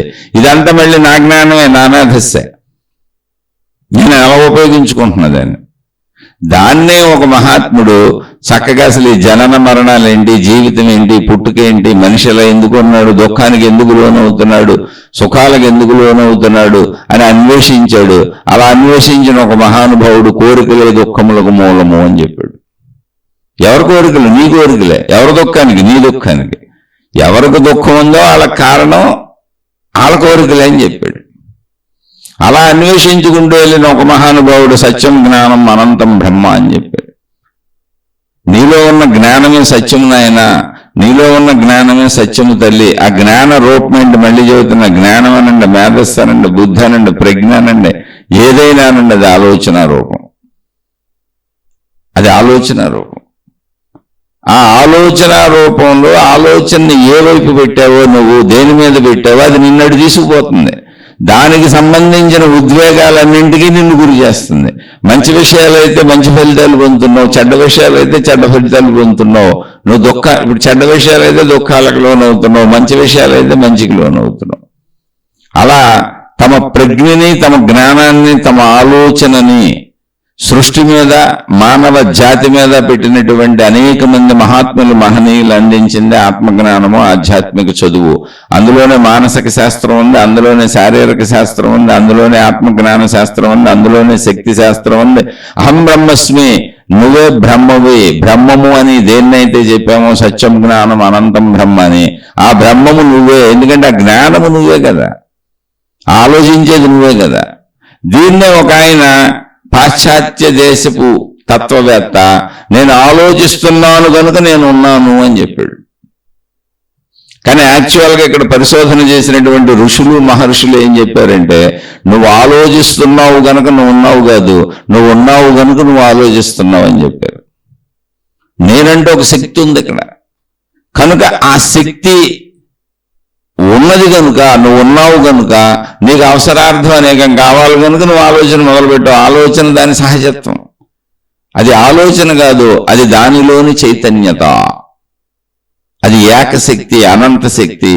కానీ సృష్టిపరంగా మనం వేరు మనుషుల భావంలో ఉన్నాం, పరిమిత భావంలో ఉన్నాం. కాబట్టి ఆ ఏకశక్తి మనకు ఎప్పటికీ అర్థం అవటం లేదు. నేను మనిషిని అనుకుంటున్నాం, ఈ శరీరం నేను అనుకుంటున్నాం. కాబట్టి ఈ పరమైన పరిమిత భావన ఆలోచనలు చేస్తున్నాం. ఒక అయినా పర్వాలేదు, ఈ ఆలోచనల్లోంచి అనంత శక్తి వరకు ఆలోచన సాగటానికి అటువంటి ఆలోచనలు చేసి ఆ వైపు తమ శక్తిని వినియోగించి, జ్ఞానాన్ని వినియోగించి, పరిశోధనలు చేసి, అన్వేషణలు చేసి, తమలోకి తాము ప్రవేశించి, తపస్సులు చేసి, ధ్యానాలు చేసి, అనేక రకాలుగా తమను తాము అన్వేషించుకున్న మహాత్ములు చెప్పిన సత్యం సత్యం జ్ఞానం అనంతం బ్రహ్మ, సర్వం కల్విదం బ్రహ్మ. మొత్తం ఇక్కడ ఉన్నదంతా బ్రహ్మమే. అయం ఆత్మా బ్రహ్మ, ఆత్మస్వరూపమైన బ్రహ్మమును నేనే. ఆత్మ అన్న, బ్రహ్మము అన్న, శక్తి అన్న అన్నీ ఒకటే. తత్వమసి, తత్వమసి, అది నీవే అయి ఉన్నావు, నువ్వు కూడా అదే, నేను కూడా అదే. అసలు ఇక్కడ అది కానిదేమి లేదు, సృష్టి అంతా ఏకశక్తే ఉన్నది. అలా మొట్టమొదటి వచ్చినటువంటివి వేదములు. వేదములు అన్నప్పుడు చెప్పాను, అప్పుడు మనుషులు ఎవరో ఎంతమంది రాశారు, ఎంతమంది వాటిని అక్కడ సమకూర్చిపెట్టారు మనకు తెలీదు. కొంతమంది అవి ఇప్పుడు ఎవరో రాశారంటే నన్ను ఒప్పుకోవచ్చు, నన్ను తిట్టొచ్చు. లేదు వాటంతటా ప్రత్యక్షమైనవి అంటే అయినవి అని కూడా అనొచ్చు. ఎందుకంటే అంతశ్చేతనలో జ్ఞానము చేత వాటంతటవి నాకు దర్శనీయమైనవి, నాకు ముందు నుంచి తెలిసినవి కాదు. అది ఒక గుండె ముందు నుంచి సృష్టిలో లేదు, అది అంతశ్చేతనలో మెలిగింది. దాన్ని కనుగొన్నాడు ఒక అతను. ఒక సూది, ఒక పిన్నీసు, ఒక గుండె, ఇప్పుడు మనం ఉపయోగించుకునే వస్తువులేవి యథాతథంగా సృష్టిలో లేవు. సృష్టిలో ఉన్నటువంటి మూల పదార్థములను వాడుకొని ఇవన్నీ తయారు చేసుకున్నాం. అలాగే మొదటి నుంచి జ్ఞాన సంపద అంతశ్చేతనలో లేదు, సృష్టి సహజంగా లేదు, పుట్టగానే నాకు తెలియదు. కానీ పరిశోధనలో, అన్వేషణలో, ఆవేదనలో ఇదంతా ఏంటనేటువంటి తపనలో, తపస్సులో అది నాలోనే మెరిసిన మెరుపు, నాకైన దర్శనం. అందుకని నాకు ఎవరో అందించారు. ఎవరు అందించారు? నాలోని జ్ఞానం అందించింది. అదే దైవశక్తి, విశ్వశక్తి, సృష్టి శక్తి అన్న. అలా అన్న తప్పులేదు. మనిషిగా నేను రాయలేదు, మనిషిగా నేను శరీర పరిమితుడిని, మనిషిగా నేను రాయలేదు. కానీ అనంతత్వమైన నా జ్ఞాన సంపదలో ఉత్పన్నమైనవి ఆ శక్తి సంపద. అది నాది కాదు, అది మనిషిగా నాది కాదు, అది శక్తిది. అది అందుకని వేదములు అపౌరుషేయములు అంటే మనుషులు రాసిన, మనిషిగా నేను రాసింది కాదు, జ్ఞాన సంపదలో ఆవిష్కరింపబడింది. అది దర్శనమైంది నాకు, అందుకని దర్శనములు అన్నారు. అర్థం చేసుకోవాలి జాగ్రత్తగా. అన్ని మహిమలు మాయలు అధ్యాయకర్లు ఇప్పుడు కూడా మనకు ఆల్రెడీ మనకి ఆ ప్రాసెస్ మనలో ఇప్పుడు కూడా ఉంది. మనకు లోపల దర్శనం అవుతుంది, మనకు లోపల తెలుస్తుంది. ఇప్పుడు అనుమానపు మొగుడికి లోపల కనపడతానే ఉంటుంది, అది పెళ్ళం గోడ పక్క నుంచి ఎవరితోనో కబుర్లు చెబుతుందని, ఎవరెవరితోనో తిరిగేస్తుందని, అనుమాన పెళ్ళానికి తన మొగుడు ఎక్కడెక్కడో తిరిగేస్తున్నాడని లోపల దర్శనం అవుతూ ఉంటుంది. అందుకే అనుమానం లోపల అనిపిస్తూ ఉంటుంది, దర్శనం అవుతూ ఉంటుంది. వాళ్ళే కల్పించుకుంటుంటారు భ్రమలో. సైకలాజికల్ ప్రాబ్లమ్స్ అంటే మానసిక రకమైన రోగులు అనేక మంది అనేక రకాల మానసిక సమస్యలతో లేని వాటిని దర్శిస్తూ ఉంటారు, లేని వాటిని ఉన్నవని భావించుకుంటుంటారు. అంటే ఏంటి? సత్యాన్ని ఆవిష్కరించుకోవచ్చు, భ్రమల్ని ఆవిష్కరించుకోవచ్చు. ఎందుకని నీ జ్ఞానాన్ని నువ్వు ఏ వైపు పెట్టావో ఆ వైపు అది నిన్ను ఈడ్చుకుపోద్ది. అందుకని ఆలోచన ఒక అద్భుతమైన వరం. దాన్ని వరంగా వాడుకుంటున్నావా శాపంగా వాడుకుంటున్నావా తెలుసుకోండి. ఆలోచన అంటే వేరు కాదు. ఆలోచన అంటే అదే బుద్ధి, అదే జ్ఞానం, అదే మేధాశక్తి, అదే తెలివి, అదే ప్రజ్ఞ, అదే సమస్తము. ఆ జ్ఞానమే ప్రాణశక్తి, ఆత్మశక్తి, సృష్టి శక్తి, విశ్వశక్తి, దైవశక్తి. అంటే ఇప్పుడు మనలో ఆలోచన రూపంలో ఉన్నదేంటి? నువ్వు దేవుడంటే అదే దైవశక్తి, నువ్వు దేవత అంటే అదే దైవశక్తి, నువ్వు సైన్స్లోకి వెళ్ళి శక్తి అంటే అదే విశ్వశక్తి, అదే సృష్టి శక్తి, అదే ప్రకృతి శక్తి. లేదు నువ్వు ఆధ్యాత్మికతలోకి వచ్చి ఆత్మ అంటే అదే ఆత్మశక్తి, బ్రహ్మ అంటే అదే బ్రహ్మశక్తి, బ్రహ్మము అని పిలువబడే శక్తి. నువ్వు ఏ పేరుతో అని పిలువు. లేదు జ్ఞానం అంటే నీలో ఉన్న అదే జ్ఞానశక్తి. ఆలోచనగా ఉన్నది శక్తి. ఏ విషయం తెలుసుకోండి. ఇప్పుడు దాన్ని నువ్వు ఎలా వాడుకుంటావు అనేది పాయింట్ ఇక్కడ. దాన్ని కొంతమంది జీవన్ముక్త స్థితికి వాడేసుకున్నారు. వాళ్ళు జీవన్ముక్తులు అయిపోయారు, తరించిపోయారు. అంటే అనంత ఆత్మశక్తి స్వరూపులు మేమేని.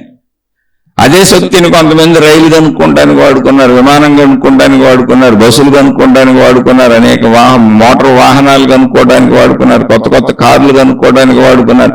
ప్రపంచంలో ఉన్న అన్ని వస్తువులు అదే శక్తిని వాడి కనుక్కున్నారు. ఇంకా కొత్త లేటెస్ట్ కార్లు వస్తానే ఉంటాయి. ప్రతి సంవత్సరం అన్ని వస్తువులు లేటెస్ట్గా వస్తూ ఉంటాయి. అన్ని వస్తువులు నిరంతరం వాటిని ఇంకా మోడిఫై చేసి కనుక్కుంటూనే ఉంటారు, కొత్త వస్తువులు ఆవిష్కరిస్తూనే ఉంటారు. ఎందులో పడుతుంది ఇది? మనిషి ఆలోచనలో. ఆలోచన ఏంటి? శక్తి.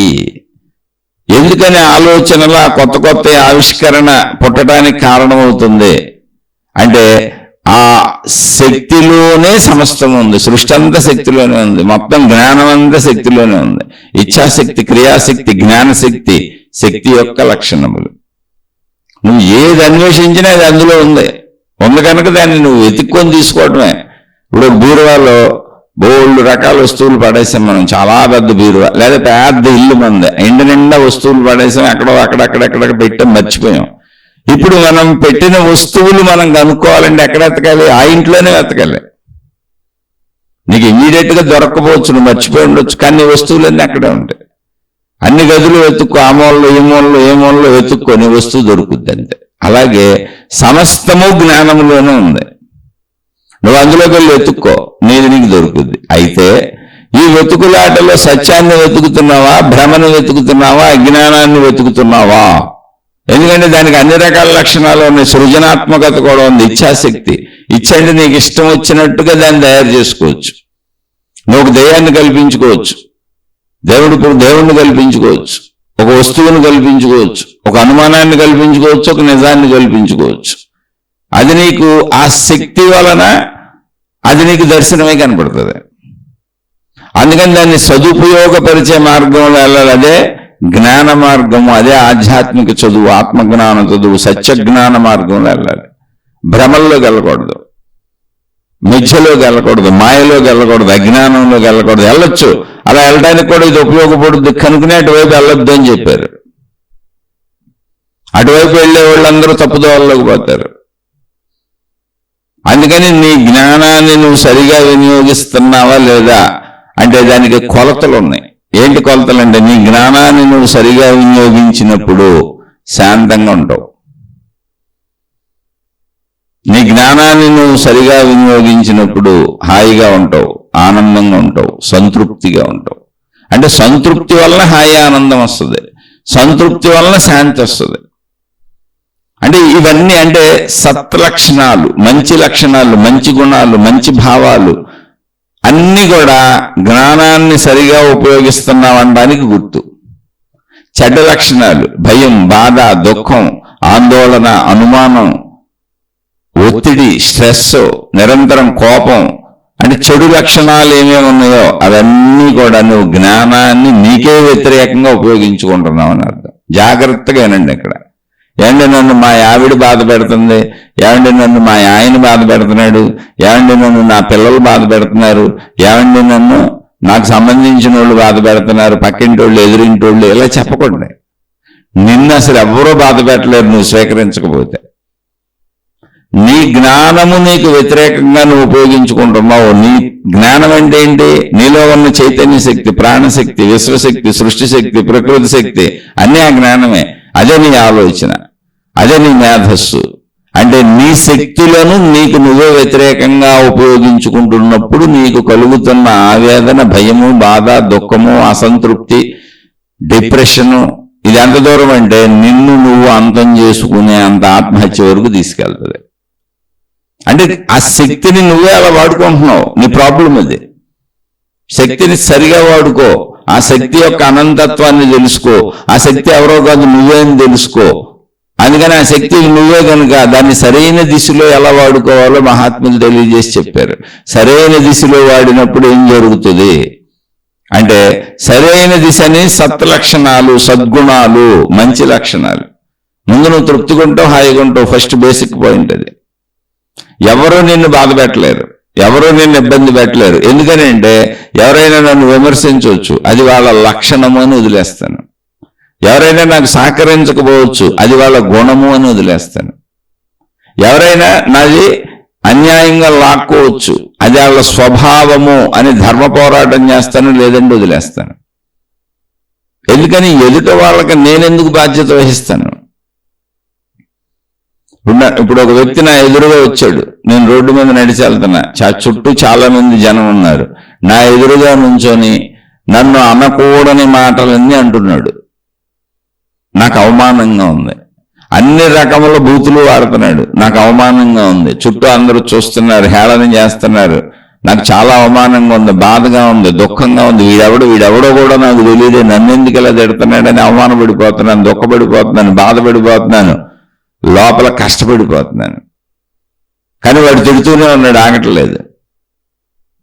ఎంతలో పక్కన నుంచి నలుగురు వచ్చారు, ఆయన పట్టుకున్నారు. వీడు పిచ్చోడండి, మా ఇంట్లోంచి పారిపోయి వచ్చాడు, ఇటు ఎవరు కనపడినా అందరినీ తిడతా ఉంటాడు, ఏమనుకోబాకండి బాబు, పిచ్చోడు అని చెప్పి లాక్కుపోయారు. ఇప్పుడు వెంటనే వాడు పిచ్చోడు అనగానే ఏమైంది నా అవమానం అంతా? ఒక్కసారిగా అసలు అవమానమే పోయింది. వాడు మంచోడేమో అనుకొని వాడు తిడుతున్న వాటికి నాకు సంబంధం లేకపోయినా, వాడు అంటున్న వాటికి నాకు సంబంధం లేకపోయినా, అసలు వాడెవడో నాకు తెలియకపోయినా అవన్నీ నాకు ఆపాదించుకున్న వాడు మంచోడు అనుకోని నన్ను అవమానించాడు అనుకుంటున్నా. చుట్టూ ఉన్న వాళ్ళల్లో నేను అవమాన పాలైపోయాను అనుకున్నా, వాడు మంచోడేమో అనుకోని. ఎందుకంటే వాడు పిచ్చోడు అని తెలిసింది, వెంటనే అది పోయింది.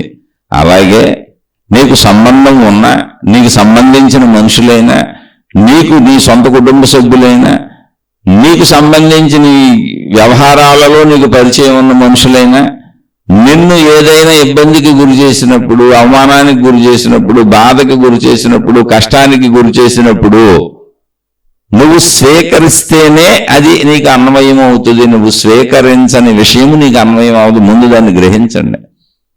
నా భార్య అని ఆమెన్న ప్రతి మాటను మీరు తీసుకుంటున్నారు, అది ఆవిడ అభిప్రాయం వదిలి తీసుకోబాక. లోపలికి ఎందుకు తీసుకుంటున్నావు?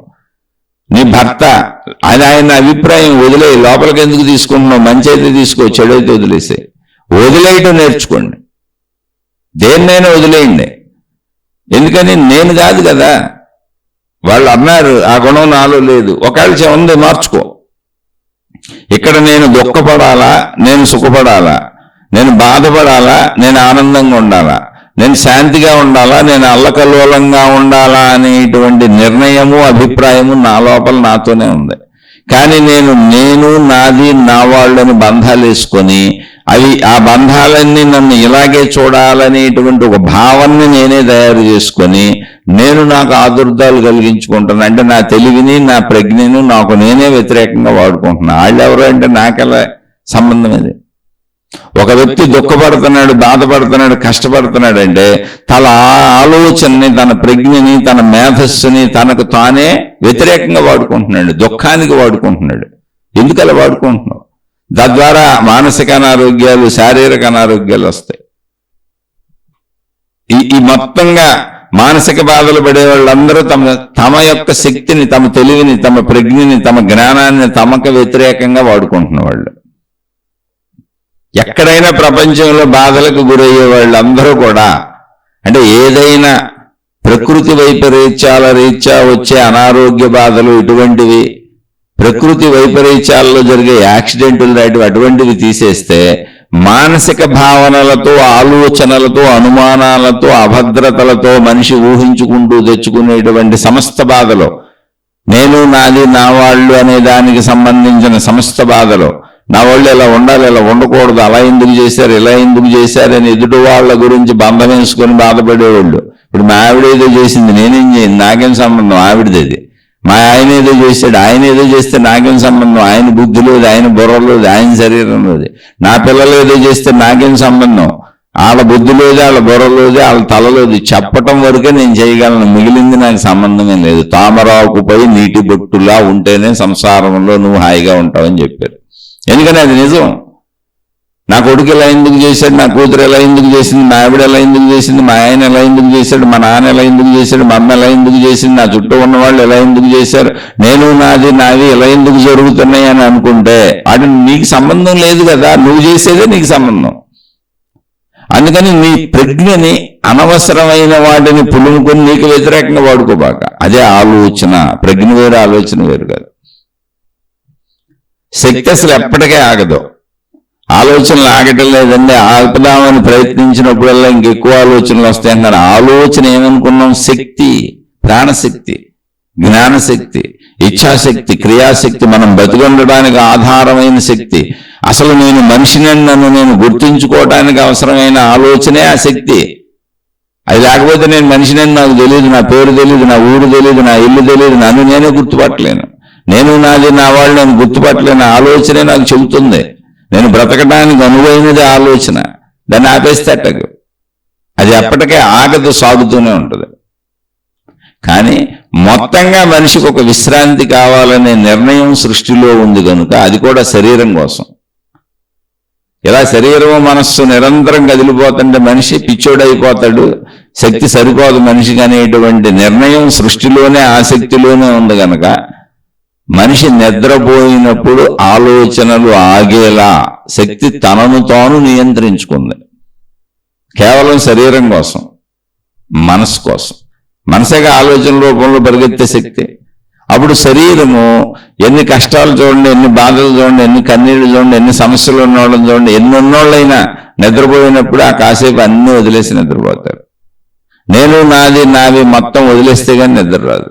అది సృష్టి సహజంగా చేసిన అద్భుతమైన ఏర్పాటు. అక్కడ దాని అంతటా అదే జరుగుద్ది. మళ్ళీ మెలకువ అంటే ఏంటి?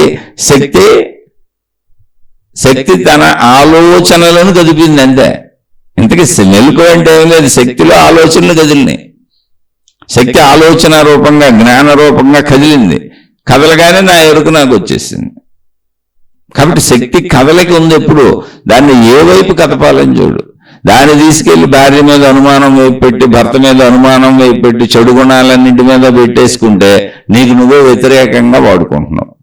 శక్తిని అంటే తనలో ఉన్నటువంటి ఆలోచన శక్తిని, జ్ఞానశక్తిని, ప్రజ్ఞాశక్తిని, ఇచ్ఛాశక్తిని, క్రియాశక్తిని ఎవరైతే చెడు వైపు పెడుతున్నారో వాళ్ళు తమకు తామే తమ శక్తిని తమకు విరోధంగా వాడుకుంటున్నారు. అదే దురదృష్టము.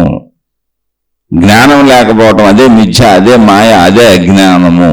నీకు నువ్వే హాని చేసుకుంటున్నావు. ఎవడన్నా తన తనలను తీసుకెళ్లి తానే గోడతో కొట్టుకుంటాడా? ఎవడో ఒక వ్యక్తి గోడకి తలేసి కొట్టుకుంటున్నాడు. ఎందుకు కొట్టుకుంటున్నావు అని అడిగాం. మామూలుగా ఊరికనే విషయాన్ని చెబుతున్నా. తలనొప్పిగా ఉందండి, అందుకని గోడకేసి కొట్టుకుంటూ తగ్గుద్దని కొట్టుకుంటున్నానండి అన్నాడు. అదేంటి గోడకి అంత గట్టిగా కొట్టుకుంటున్నావు, రక్తం కూడా వచ్చేస్తుంది, తలనొప్పి ఎట్ట తగ్గుద్దాను. ఏమి లేదండి, తలనొప్పి చిన్న నొప్పి కదా, ఎంతకంటే పెద్ద నొప్పి చేసుకుంటే తలనొప్పి నాకు మర్చిపోతానని కొట్టుకుంటున్నాను అన్నాడు. అనుకోడు పిచ్చోడు మంచోడు. అలాగే వ్యసన పరులు అవుతున్నారు. తాగుబోతులు, జోదగాళ్ళు, పేకాట్లు, సిగరెట్లు, మందులు, డబ్బు పిచ్చి, అనేక రకాల వ్యసన పరులైపోయి తమ ఆరోగ్యాలు పాడు చేసుకొని జీవితాలు సర్వనాశనం చేసుకొని మధ్యలోనే కొంతమంది జీవితాలను అంతం కూడా చేసేసుకుంటున్నారు. వీళ్ళంతా తమ శక్తిని తమకు వ్యతిరేకంగా వాడుకుంటున్న వాళ్ళు. చిన్న తలనొప్పిని తగ్గించుకోవటం కోసం పెద్ద నొప్పిని తయారు చేసుకుంటే చిన్న నొప్పిని మర్చిపోవచ్చు అని తలని గోడకేసి బాదుకుంటూ తలని చెట్లు కొట్టుకుంటున్నారు, రక్తాలు ఖర్చుకుంటున్నాడు. ఈ వ్యసన పరులందరూ వీళ్ళు అవి సుఖాలు అనుకుంటున్నారు, అవి భోగాలు అనుకుంటున్నారు. కాదు, నీ శరీరం సర్వనాశనం అయిపోద్ది. ఏంటి, తాగితేనే కాదు, అనుమానం వలన అంతకంటే ఎక్కువ ప్రమాదం, చెడు ఆలోచనల వలన అంతకంటే ఎక్కువ ప్రమాదం. ఒక సిగరెట్ తాగితే, ఒక మందు తాగితే, ఒక మాదక ద్రవ్యం తాగితే ఎంత ప్రమాదమో, ఒక భయం, ఒక్కసారి భయపడటం వలన అంతకంటే ఎక్కువ ప్రమాదం శరీరానికి జరుగుద్ది. ఒక్కసారి అనుమానించుకుంటూ ఆదుర్దాలకు లోనవడం వలన అంతకంటే ఎక్కువ ప్రమాదం శరీరంలో తయారవుతుంది. ఎందుకంటే నీకు యాంటీ కెమికల్స్ రిలీజ్ అవుతాయి. ఇవన్నీ డాక్టర్లకు తెలుస్తాయి, అది చదువుకున్న వాళ్ళకి తెలుస్తాయి. భయాలకు లోనవటం, అభద్రతకు లోనవటం, డిప్రెషన్లకు లోనవటం, స్ట్రెస్కి లోనవటం, ఒత్తిడికి లోనవటం, నిరంతరం డబ్బు పిచ్చి, ఆశ, అత్యాశ, దురాశ, వ్యసనాల పిచ్చి, కోరికల పిచ్చి, శారీరక కోరికల పిచ్చి, ఇలా ఈ పిచ్చులతో రకరకాల ఊహల్లో జీవించే వాళ్ళందరికీ, మాదక ద్రవ్యాలు తీసుకున్న వాళ్ళకి, తాగుబోతులకి, వ్యభిచారులకి కంటే జరిగే ప్రమాదాల కంటే ఎక్కువ ప్రమాదాలు వీళ్ళకి జరుగుతాయి. కానీ వీళ్ళు బయట తప్పులు చేస్తున్నట్టు కనబడరు. వాళ్ళు కూర్చొని లోపల వీళ్ళు చెదపట్టినటువంటి చెక్క లోపల ఎలా అయితే బలహీన పడిపోయి పనికి రాకుండా పోద్దో, చెద లోపల తినేస్తుంది చెక్కని, కానీ బయటకు అది కనపడుతుంది. మొత్తం తినేసినాక కానీ అది పనికి రాకుండా పోయిందని తెలియదు, ఇంకా ఏముండదు అక్కడ డొల్ల. అలా లోపల కుచించుకుపోతున్నారు. వీళ్ళు వెళ్ళి తాగరు, సిగరెట్లు తాగరు, మందు తాగరు, వ్యభిచారాలు చేయరు, తప్పులు చేయరు, కానీ లోపల కుంగిపోతుంటారు. అభద్రత, అనుమానాలు, ఆశలు, అత్యాశలు బయటకు మంచోళ్ళ కనపడుతుంటారు. అంటే ఏంటి, నీ ప్రజ్ఞను నీకే వ్యతిరేకంగా వాడుకొని లోపల చెదపట్టిన చెక్క, చెదలు తినేస్తున్న చెక్క గుల్లగుల్ల అయిపోయినట్టు లోపల గుల్లగుల్ల అయిపోతున్నారు వీళ్ళు. చాలా మంది మంచోళ్ళుగా కనబడుతున్న వాళ్ళు తప్పని ఆత్మహత్యలు చేసి చచ్చిపోతుంటారు, పెద్ద రోగాల బారిన పడిపోతుంటారు, అనేక పెద్ద రోగాలకు గురైపోతుంటారు. ఇదేం చాలా మంచోళ్ళు, వీళ్ళకి క్యాన్సర్ రావటం ఏంటి, వీళ్ళకి ఏదో రావటం ఏంటి, వీళ్ళకి ఇది అవటం ఏంటి, వీళ్ళకి ఇది అవటం ఏంటి అనుకుంటారు ప్రజలు. ఎంతో ధర్మాత్ములు, మహాత్ములు అనుకుంటారు. అనేక రంగాలుగా ఆధ్యాత్మిక రంగాలలో ఉన్నటువంటి మహానుభావులు అనిపించుకున్న వాళ్ళకు కూడా తీరని వ్యాధులు ఎన్నో వస్తూ ఉంటాయి. ఇదేంటి వీళ్ళు అనుకుంటారు, ఇవన్నీ వాళ్ళ అంతరంగములోని చెడ్డ తలంపుల కర్మల ఫలము. ఎందుకని లోపల మనకు ఎప్పుడైతే అభద్రత, చెడు ఆలోచనలు, భయము, బాధ ఇటువంటివి లోపల కలుగుతున్నాయో తత్సంబంధిత వ్యతిరేక రసాయనములు మన శరీరంలో ఉత్పత్తి అవుతాయి. మన శరీరం మొత్తం కెమికల్ ఫ్యాక్టరీ. ఆ రసాయనములు మాదక ద్రవ్యాల కంటే ఎక్కువ పనిచేస్తాయి, తాగుడు కంటే ఎక్కువ పనిచేస్తాయి. అవన్నీ శరీరాన్ని ఛద్రం చేసేస్తాయి. అందుకని వ్యసన పరుల కంటే ఈ భయాలు, బాధలు, దుఃఖాలు, చెడు పనులు చేసేవాళ్ళు ఎక్కువ బాధలకి, ఎక్కువ తొందరగా వ్యాధులకి గురైపోతుంటారు. వాళ్ళకంటే వీళ్ళకి ఎక్కువ ప్రమాదం. అందుకని నీకు నువ్వు హాని చేసుకోబాక. ఆలోచనలు అసలు ఎప్పటికీ ఆగవు. ఆలోచనలు ఆపాలనుకోబాకండి. ఆలోచనలు సక్రమమైన దారిలో పెట్టాలి. ఆలోచనలకు సరైన దిశానిర్దేశం ఇవ్వాలి. ఆలోచన వేరు, ప్రాణశక్తి వేరు. ఆలోచన వేరు, జ్ఞానం వేరు. ఆలోచన వేరు, బుద్ధి వేరు. ఆలోచన వేరు, మేధస్సు వేరు. ఆలోచన వేరు, తెలివి వేరు అని అనుకోబాకండి. మొత్తం అన్నీ ఒకటే. అదే ఆలోచనగా సాగుతున్నది ఆ శక్తి. ఆ శక్తి ఆలోచనగా సాగకపోతే అసలు నేను మనిషినని నాకు తెలియదు, నా గుర్తింపు నాకు ఉండదు, ఈ సృష్టి గుర్తింపు నాకు ఉండదు. ఆ ఎరుకను కలిగిస్తున్నదే ఆలోచనే. నేను అన్నింటినీ గుర్తుపెట్టేలా, నేను మనిషిని జీవించేలా, ఒక జీవితం జీవించడానికి అనువైనటువంటి విధంగా ఆలోచన సాగుతుంది. ఆ ఆలోచనని పట్టుకుని ఆలోచన మూలాన్ని వెతుక్కుంటూ వెళ్ళిపోతే నేను శక్తినన్న అనంత ఆత్మ ఎరుక కలిగిపోద్ది. అదే రమణ భగవానులు చెప్పారు, నీ ఆలోచన మూలాన్ని పట్టుకో, మూలానికి వెళ్ళిపోయి కూర్చో, అదే నీ మూలస్థానము, నీ ఒరిజినల్ స్వరూపం, అదే నువ్వు శక్తి స్వరూపానివి. అందులోంచి, ఆ శక్తిలోంచి ఎగిసిపడినటువంటి ఒక చిన్న తరంగము ఆలోచన. సముద్ర తరంగాలు నిరంతరం ఆగకుండా ఎలా వస్తూ ఉంటాయో అలా నిరంతరం ఆలోచనలు వస్తూనే ఉంటాయి. అదే సృష్టి. శక్తిలోంచి ఎగిసిపడిన ఆలోచనలే సృష్టి స్వరూపము. మళ్ళీ ఈ సృష్టి అంతా ఎగిసిపడిన సముద్రపు అలా తరంగం ముందుకెళ్ళి ఏమవుతుంది, అలా వెళ్ళి ప్రయాణించి మళ్ళీ వెనక్కి వచ్చే సముద్రంలో కలిసిపోద్ది. అలా ఈ సృష్టి అంతా మళ్ళీ శక్తిలో కలిసిపోతూ ఉంటుంది. మళ్ళీ శక్తి అంతా సృష్టి అవుతూ ఉంటుంది. ఎప్పటికీ తరంగములు ఎగిసిపెడుతూనే ఉంటాయి. నువ్వు తరంగములలో కూర్చున్నప్పుడు సృష్టిని అనుకుంటావు. నువ్వు ఆ తరంగముల ఆలోచన మూలంలోకి వెళ్ళిపోయినప్పుడు, శక్తిలో కూర్చున్నప్పుడు నేను అనంత ఆత్మశక్తిని అనుకుంటావు. ఆ సృష్టిని అనుకున్నప్పుడు జీవుడిని అనుకుంటావు. నువ్వు శక్తిని అనుకున్నప్పుడు అనంత ఆత్మస్వరూపుడిని అనుకుంటావు. ఏకత్వ భావంలోకి వస్తావు. ఆ శక్తి భావంలోకి వచ్చినప్పుడు ఆకాశతత్వంగా ఉంటావు. జీవభావంలోకి వచ్చినప్పుడు పరిమిత భావంలో దేహతత్వంలో ఉంటావు. ఇది దాని లక్షణం. దీన్ని ఎలా మారుస్తావు నువ్వు? అందుకని దేహభావంలో సృష్టి ఎప్పుడూ ఉంటుంది. తరంగాలు ఎగిసిపడుతూనే ఉంటాయి. సముద్ర తరంగాలు ఆగవు. కాబట్టి నీ దేహభావం సత్యమే, జీవభావం సత్యమే, నేను మనిషిని అనేది సత్యమే, అందులో అసత్యమేం లేదు. మన చుట్టూ ఉన్న సృష్టి సత్యమే. ఇలా గాలి పీల్చుకోవాలి, ఇలా ఆహారం తినాలి, ఇలా పంచేంద్రియాలు ఉపయోగించుకోవాలి, ఇలాగే బతకాలి. ఈ కుటుంబ వ్యవస్థ ఇలాగే సాగాలి. ఇందులో అసత్యం ఏమీ లేదు. ఎందుకంటే ఇది శక్తిలోంచి ఎగిసిపడిన సృష్టి కెరటం. నేనున్నాను అక్కడ. అప్పుడు ఆ కెరటంలో విధానం ఇంత ఎలాగే జీవించాలి. కాబట్టి ఇక్కడ ధర్మంగా జీవించు, మంచిగా జీవించు, పద్ధతిగా జీవించు. ఎందుకంటే మొత్తం కెరటానికి, అంటే మొత్తం సృష్టికి ఆధారమైన శక్తి ఒకటే. మొత్తం కెరటంలో ఉందంతా సముద్రపు నీరే. కాబట్టి దేనితోనూ ఘర్షణ లేదు. అది ఏకత్వమై ఉంది, అనేకత్వం కాదు. అనేకత్వంగా అనిపిస్తున్నది. ఆలోచనలు సాగటం వలన, ఆలోచన తరంగాలు ఎగిసిపడటం వలన అనేకముగా అనిపిస్తున్నది సృష్టి. మళ్ళీ అది వెనక్కి వెళ్ళిపోయి మూలంలోకి వెళ్ళిపోయినప్పుడు అది ఏకత్వపు శక్తి, ఆకాశతత్వం వలె ఉంటుంది. అక్కడ అసలు సృష్టి ఉండదు. ఈ విషయాన్ని మహాత్ములు అనేక మంది తమ ఆలోచనల ద్వారానే, తమ జ్ఞానం ద్వారానే, తమ మేధస్సులోనే, తమ ప్రజ్ఞలోనే, తమ బుద్ధిలోనే, తమలోనే తాము అన్వేషించుకొని, తమలోనే తాము దర్శించుకొని, తమలోనే తాము తపస్సులు చేసి, తమలోనే తాము ధ్యానములు చేసి, తమలోనే తాము సాధనలు చేసి, తమను తామే బాగా వెతుక్కొని ఆలోచన మూలానికి వెళ్ళిపోయారు. ఆ ప్రశ్న ఎక్కడ పుట్టుతుందో సమాధానం అక్కడే ఉంది. జ్ఞానంలోనే ప్రశ్న ఉంది, జ్ఞానంలోనే సాధన ఉంది, జ్ఞానంలోనే సమాధానం ఉంది. ఎందుకంటే సర్వము జ్ఞానమే కనుక, అదే శక్తి కనుక, అదే ప్రాణశక్తి కనుక, అదే ఆత్మశక్తి కనుక, అదే ఆలోచన కనుక.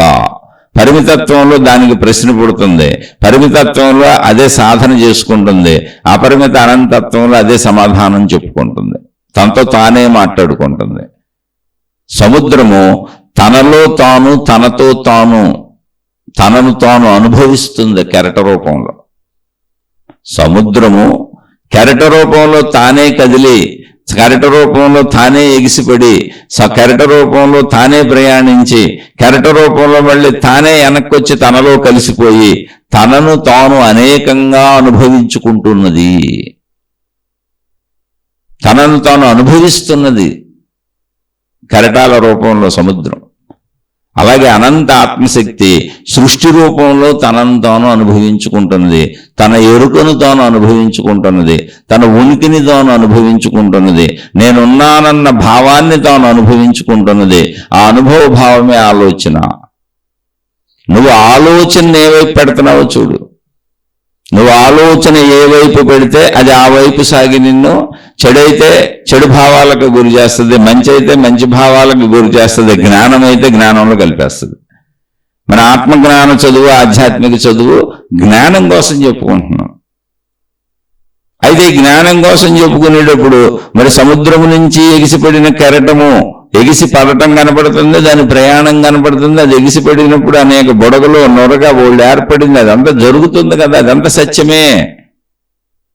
అలాగే అనంత ఆత్మశక్తి నుంచి ఎగిసిపడిన ఒక కెరటము సృష్టి అయింది. అందులో నేను కూడా ఉన్నాను, నా శరీరం కూడా ఉంది. అప్పుడు నేను ఆ ధర్మం ప్రకారమే జీవించాలి. కెరట ధర్మంలో, తరంగం ఎగిసిపడినటువంటి తరంగ ధర్మములో, అలధర్మములో అక్కడ బుడగలు ఉన్నాయి, నొరగు ఉంది. ఆ ధర్మం ప్రకారం అది ఎంత తెగిసిపడిందో అవన్నీ ఏర్పడినాయి. ఆ ఏర్పడినవన్నీ మళ్ళీ కాసేపు ఉంటాయి, పగిలిపోతాయి, మళ్ళీ నీరైపోతాయి, కెరటంలో కలిసిపోతాయి, మళ్ళీ ఆ కెరటం వెనక్కి వెళ్ళి సముద్రంలో కలిసిపోద్ది. కానీ అప్పటి వరకు కెరట ధర్మము, అలధర్మము, తరంగ ధర్మము మారదు. అది సముద్రంలో కలిసిపోయినప్పుడు మాత్రమే సముద్ర ధర్మం వస్తుంది, దానికి అనంతత్వం వస్తుంది. అప్పటి వరకు అది పరిమిత కెరటమే, పరిమిత అలే, పరిమిత తరంగమే. అందుకే దానికి ఆ పేర్లు కూడా పెట్టుకున్నాం. అలాగే అనంత ఆత్మశక్తి నుంచి ఎగిసిపడిన కెరటము సృష్టిగా ఉంది. ఆ సృష్టిలో నేను కూడా ఉన్నాను కాబట్టి సృష్టి ధర్మాలను నేను పాటించుకోవలసిందే. కాబట్టి శారీరక ధర్మాలను పాటించుకుంటూ ధర్మంగా మంచిగా జీవించాల్సిందే. అలా జీవిస్తూ నా ఆలోచన మూలాన్ని పట్టుకుంటే ఎక్కడి నుంచి ఎగిసిపడేది ఆలోచన మూలంగా వచ్చేది సృష్టి అని నాకు అనిపిస్తున్నదో, నేను మనిషినని నాకు అనిపిస్తున్నదో, ఈ సృష్టి నాకు కనిపిస్తున్నదో, పంచేంద్రియముల ద్వారా ఈ సృష్టిని నేను ఎక్కడి నుంచి అనుభవిస్తున్నానో, గ్రహిస్తున్నానో, అర్థం చేసుకుంటున్నానో ఆ మూల శక్తిని నేను పట్టుకుంటే, నా ఆలోచన ద్వారానే నా ఆలోచన మూలాన్ని పట్టుకుంటే, ఎందుకని ఆ శక్తి నుంచి ఆలోచన ఉద్భవించింది. ఆ సముద్రం నుంచి కెరటం వచ్చింది. కెరటాన్ని పట్టుకుంటే సముద్రంలోకి వెళ్ళిపోవచ్చు. అలాగే ఆలోచనని పట్టుకొని ఆలోచన మూలంలోకి వెళ్ళిపోతే మొత్తంగా ఆకాశతత్వం ఉంది. అక్కడ అసలు సృష్టి లేదు. సృష్టి కెరట ధర్మము, సృష్టి అలధర్మము, సృష్టి తరంగ ధర్మము. సముద్రమునకు సృష్టి లేదు. కేవలం అది అనంతత్వము, స్థిరత్వము, నిశ్చలత్వము, శాశ్వతము. అందుకే అది ఆకాశతత్వము. అందుకని సృష్టి అనేది అనంత ఆత్మసాగరంలో ఆకాశ గంగలో ఎగిసిపడిన ఒక అల. సృష్టిగా అది సత్యమే, దాని ధర్మాలు పాటించాలి. నేనున్నాను, సృష్టి ఉంది, నాకు అది తెలుస్తుంది. కాబట్టి నేను ఆ సృష్టి ధర్మాలను పాటిస్తూ నా అనంతత్వాన్ని తెలుసుకునే వరకు, నా జీవన్ముక్తతను నేను పొందే వరకు, నా సంపూర్ణమైనటువంటి శక్తిలో నేను లయించిపోయే వరకు, శక్తి ఆ కెరట తరంగపు అలా యొక్క ధర్మాలను పాటించవలసిందే. కాబట్టి అక్కడ ఎలా పాటించాలి? ఆ ధర్మాలు ఏంటో నీలాంటి మనుషులు అందరూ ఎగిసిపడిన సృష్టిలో అన్ని దాంట్లో నుంచి వచ్చినవే. కాబట్టి దేన్ని విభేదించుకో, దేనితోనూ ఘర్షణ పడకు, దేనితోనూ గోల పడకు. ఎందుకంటే ఇదంతా ఏకశక్తే. నీ అవసరాలు ఏంటో నువ్వు తీర్చుకో, అక్కడ ధర్మాలు నువ్వు పాటించుకో, అవన్నీ మంచిగా. మళ్ళీ నీ మూల తలంపుకి వెళ్ళిపో. ఎక్కడ అంటే ఆలోచనలు ఆగవో, ఎందుకంటే ఆలోచనే శక్తి కనుక. ఆలోచనలు ఆగితే ఏం జరుగుతుంది? అసలు నా ఎరుకే నాకు ఉండదు. ఆలోచనలు ఆగవసలు ఊరికి ఆగటం లేదు కదా, ఆగితే అనే ఆలోచన అంటున్నావు. ఆగవు కనుకనే ఆగట్లేదని చెప్పారు. ఇంకా ప్రయత్నించిన కొద్దీ అది బలంగా ఇంకా ఆలోచనలు ఉన్నట్టు తెలుస్తుంది అన్నారు. కాదు, ప్రయత్నం బలంగా ఉండటం వల్ల ఇంకా బలంగా ఉన్నట్టు తెలుస్తుంది. కానీ ఆలోచనలు ఆగవు. మెలకువలో ఆలోచనలు ఆగకపోవటమే సృష్టి ధర్మము. అది మెలకువ. ఆలోచనలు ఎలా అవుతాయి? నేనన్న గుర్తింపు నాకు ఉండొద్దు, ఇది సృష్టి అన్న గుర్తింపు నాకు ఉండొద్దు, నేను మనిషినన్న గుర్తింపు నాకు ఉండొద్దు, చెట్టు పుట్ట చామ సృష్టి యొక్క తలంపు గుర్తింపు నాకు ఉండొద్దు. నేను జీవించాలంటే అలాగే కుదురుతుందిగా. కాబట్టి అల యొక్క ధర్మం అది, సృష్టి యొక్క ధర్మం అది. నేనున్నాను అక్కడ.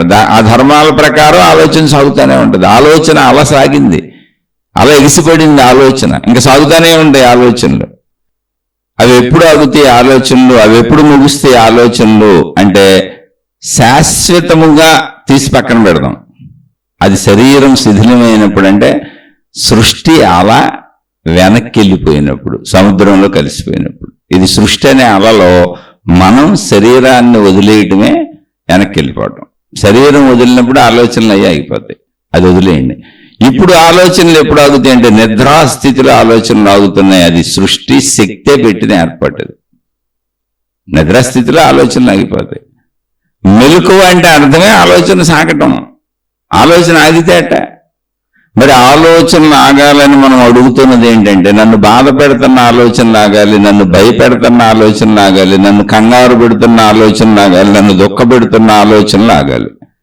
అది నా ప్రాబ్లం. ఇక్కడ నాకు ఆలోచనలు ఆగట్లేదంటే ఏంటంటే, నాకు బాధ, భయము, దుఃఖము ఏదో ఒకటి నన్ను ఇబ్బంది పెట్టే ఆలోచన ఆగాలి. అది నాకు అంటే ఆలోచన ఆగటం కాదు నేను కోరుకుంటుంది. నాకు భయం వద్దు, బాధ వద్దు, దుఃఖం వద్దు, చెడొద్దు. అప్పుడు నీ ఆలోచనలను మంచి వైపు పెట్టు.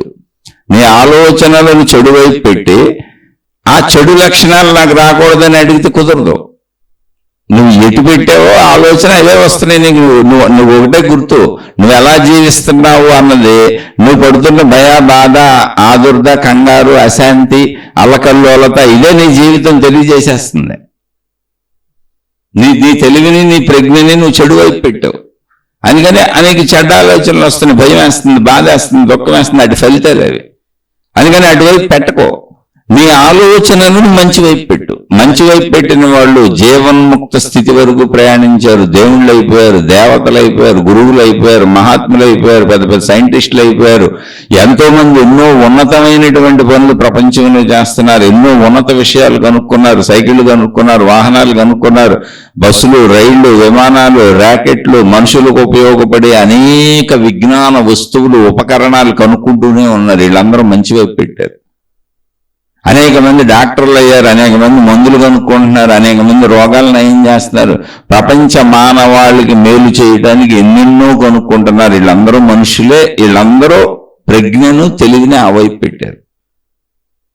ఏ వైపు పెడితే దాన్ని ఆవిష్కరిస్తావు, ఏ వైపు పెడితే ఆ ఫలితాన్ని అనుభవిస్తావు. మంచి వైపు పెడితే మంచి ఫలితాలు వస్తాయి, చెడు వైపు పెడితే చెడు ఫలితాలు వస్తాయి. అంతే తప్ప ఆలోచన ఆగదు. మీరు ఆగాలనుకుంటున్నది మీకు జరుగుతున్నటువంటి చెడులు, మీ భయాలు పోవాలి, మీ బాధలు పోవాలి, మీ దుఃఖాలు పోవాలి, మీ కష్టాలు పోవాలి, మీ కన్నీళ్లు పోవాలి, మీ ఇబ్బందులు పోవాలి, మీకున్న చెడులన్నీ పోవాలి, మీకు అన్ని మంచిలో జరగాలి అంటే మీ ఆలోచనలన్నీ మంచిలో ఉండాలి, మంచి వైపు పెట్టాలి. మంచిని ఆలోచించు, మంచి జరుగుద్ది అనుకో, మంచిగా ఉండాలనుకో, మంచి పనులు చేయి, మంచిగా చూడు, మంచిగా చదువు, మంచినే విను, మంచిగా జీవించు. ఎంత కష్టమైనా మంచిని వదలకు, ఎందుకంటే ఇది సృష్టి ధర్మము. ఒక అల ఎగిసిపడి వచ్చేసింది, సృష్టిగా మారిపోయింది. అప్పుడు సృష్టి ధర్మం కేవలం మంచి. చెడులో పెడితే చెడు వస్తుంది, మంచిలో పెడితే మంచి వస్తుంది. అది సృష్టి యొక్క కర్మ సిద్ధాంతము.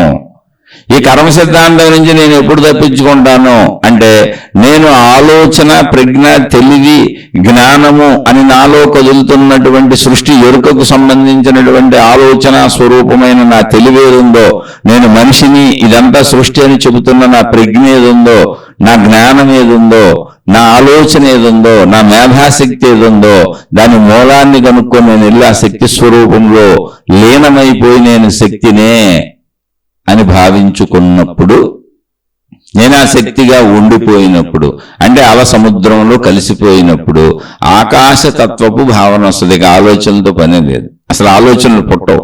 సముద్రంలో ఇంకా అలలు మొదటి భాగంలోనే తప్ప సముద్రపు గర్భంలో అలలే లేవు.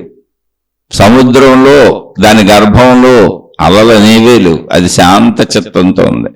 అలాగే శక్తి గర్భంలో కూర్చొని నేను శక్తిని అనుకో, ఆకాశతత్వం వలె సర్వవ్యాపక ఉనికి ఎరుకుంటది. ఉన్నానన్న సత్యపు ఎరుక తప్ప, సజీవత్వపు ఉన్నానన్న భావన తప్ప, ఉనికి తప్ప, ఎగ్జిస్టెన్స్ తప్ప అసలు ఆలోచనే పుట్టదు. ఆలోచనలు సృష్టిలో పడతాయి, ఆలోచనలు పరిమితత్వంలో పడతాయి, ఆలోచనలు దేహభావనలో పడతాయి. వాటిని ఆపటం కుదరదు. వాటిని ఆపే ప్రక్రియ సృష్టి పెట్టింది, అది నిద్రలో మాత్రమే. నువ్వు జీవించి ఉండగా, మెలకువలో ఉండగా ఆలోచనలు ఆగకూడదు, ఆపకూడదు. అది సృష్టికి విరుద్ధం, ధర్మ విరుద్ధం. ఎందుకంటే అప్పుడు నువ్వు పిచ్చోడు అయిపోతావు. ఒకవేళ ఆలోచనలు పోయినాయి అంటే నువ్వు కోమాల్లోకి పోతావు. ఆలోచనలు ఉండటం శరీర ధర్మం, మెలకువలో ఆలోచనలు ఉండటం శరీర ధర్మం, నిద్రలో ఆలోచనలు ఆగటం శరీర ధర్మం. ఇక్కడ మరి వద్దు, ఆలోచనలు ఆగటం లేదు, నాకు ఎంత ప్రయత్నించినా అని మనం అంటుంది ఆలోచనలు కాదు, ఆలోచనల వలన కలుగుతున్న చెడు భావ పరంపరలు, చెడులు, భయాలు, బాధలు, దుఃఖాలు, కష్టాలు, ఇవన్నీ గుర్తుకొస్తున్నాయి. అవి వద్దు నాకు. అటువంటి ఆలోచనలు వద్దు, చెడ్డ ఆలోచనలు వద్దు. అప్పుడు మంచి ఆలోచనలు పెట్టుకో, మొత్తం మంచి మీద పెట్టుకో తీసుకెళ్ళి. నీలో నువ్వు కూర్చొని కూడా మంచి ఆలోచనలు వచ్చాయి.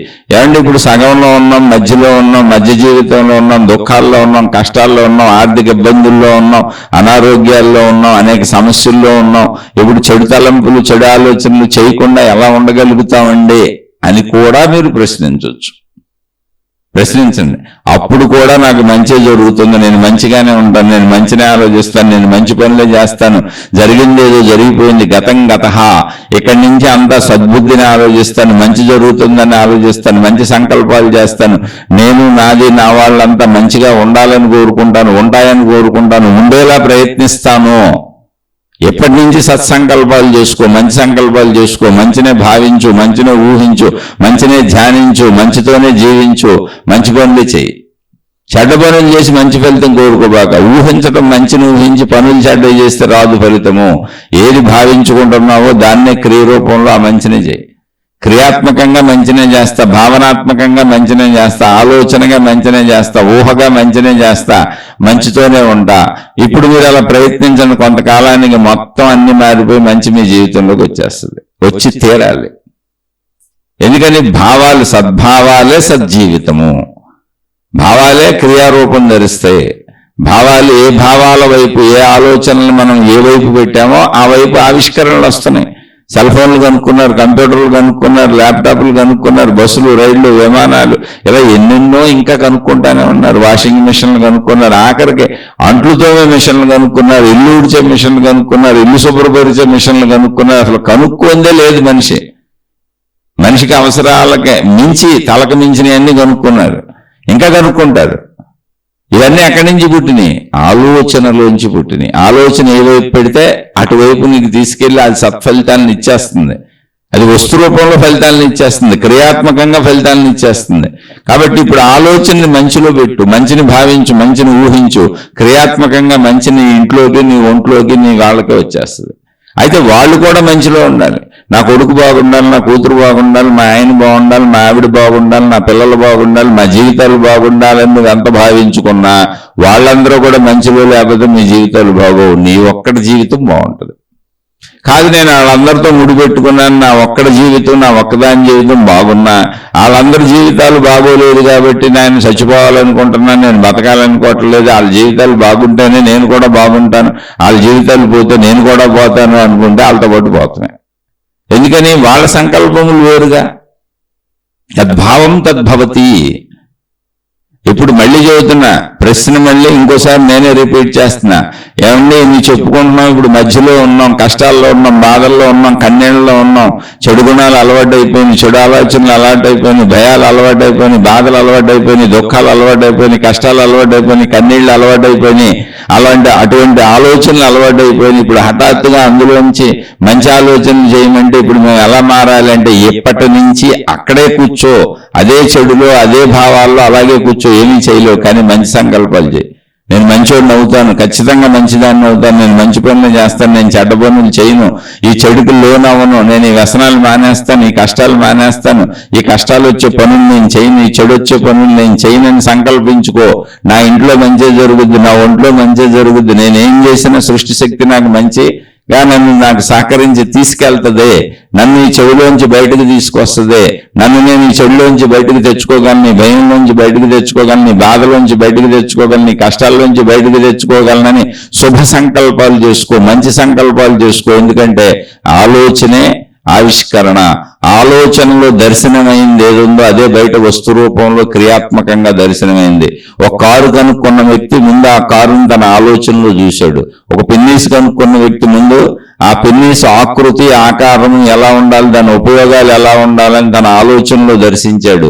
అలా ప్రతి దాన్ని తన ఆలోచనలో దర్శించాడు, స్పర్శించాడు, దాన్ని అక్కడ ప్రయత్నించి చూశాడు. అప్పుడే వస్తు రూపంలో దాన్ని కార్యరూపంలోకి తెచ్చాడు.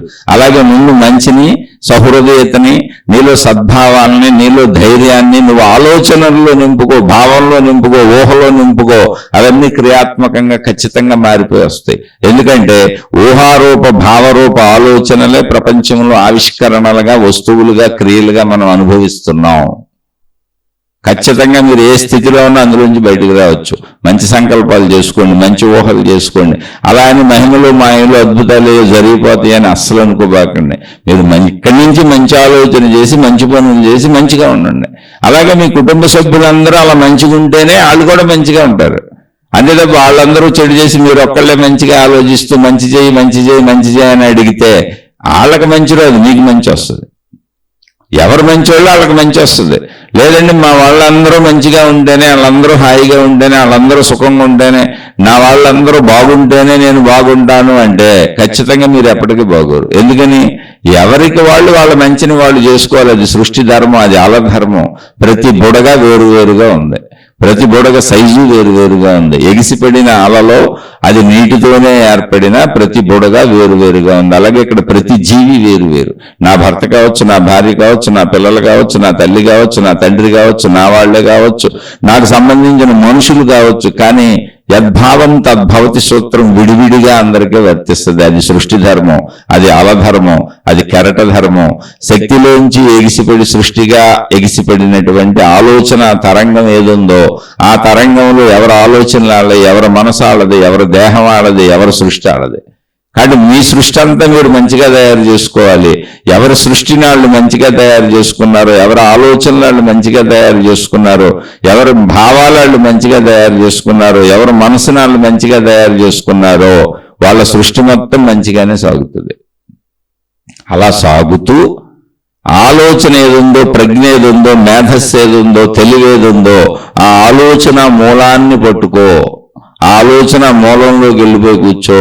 అంటే అలను పట్టుకొని సముద్ర గర్భంలోకి వెళ్ళి కూర్చో. సముద్ర గర్భంలోకి అలలు ఉండవు, తరంగాలు ఉండవు. శక్తిలో కూర్చో, శక్తి మధ్యలో కూర్చో. ఆనంద ఆత్మశక్తిని నేనే అన్న భావనలో కూర్చో. ఇక సృష్టి భావంతో నీకు పని లేదు. నువ్వు అలాగే ఎగిసిపడటం ఎప్పటికే ఉండదు.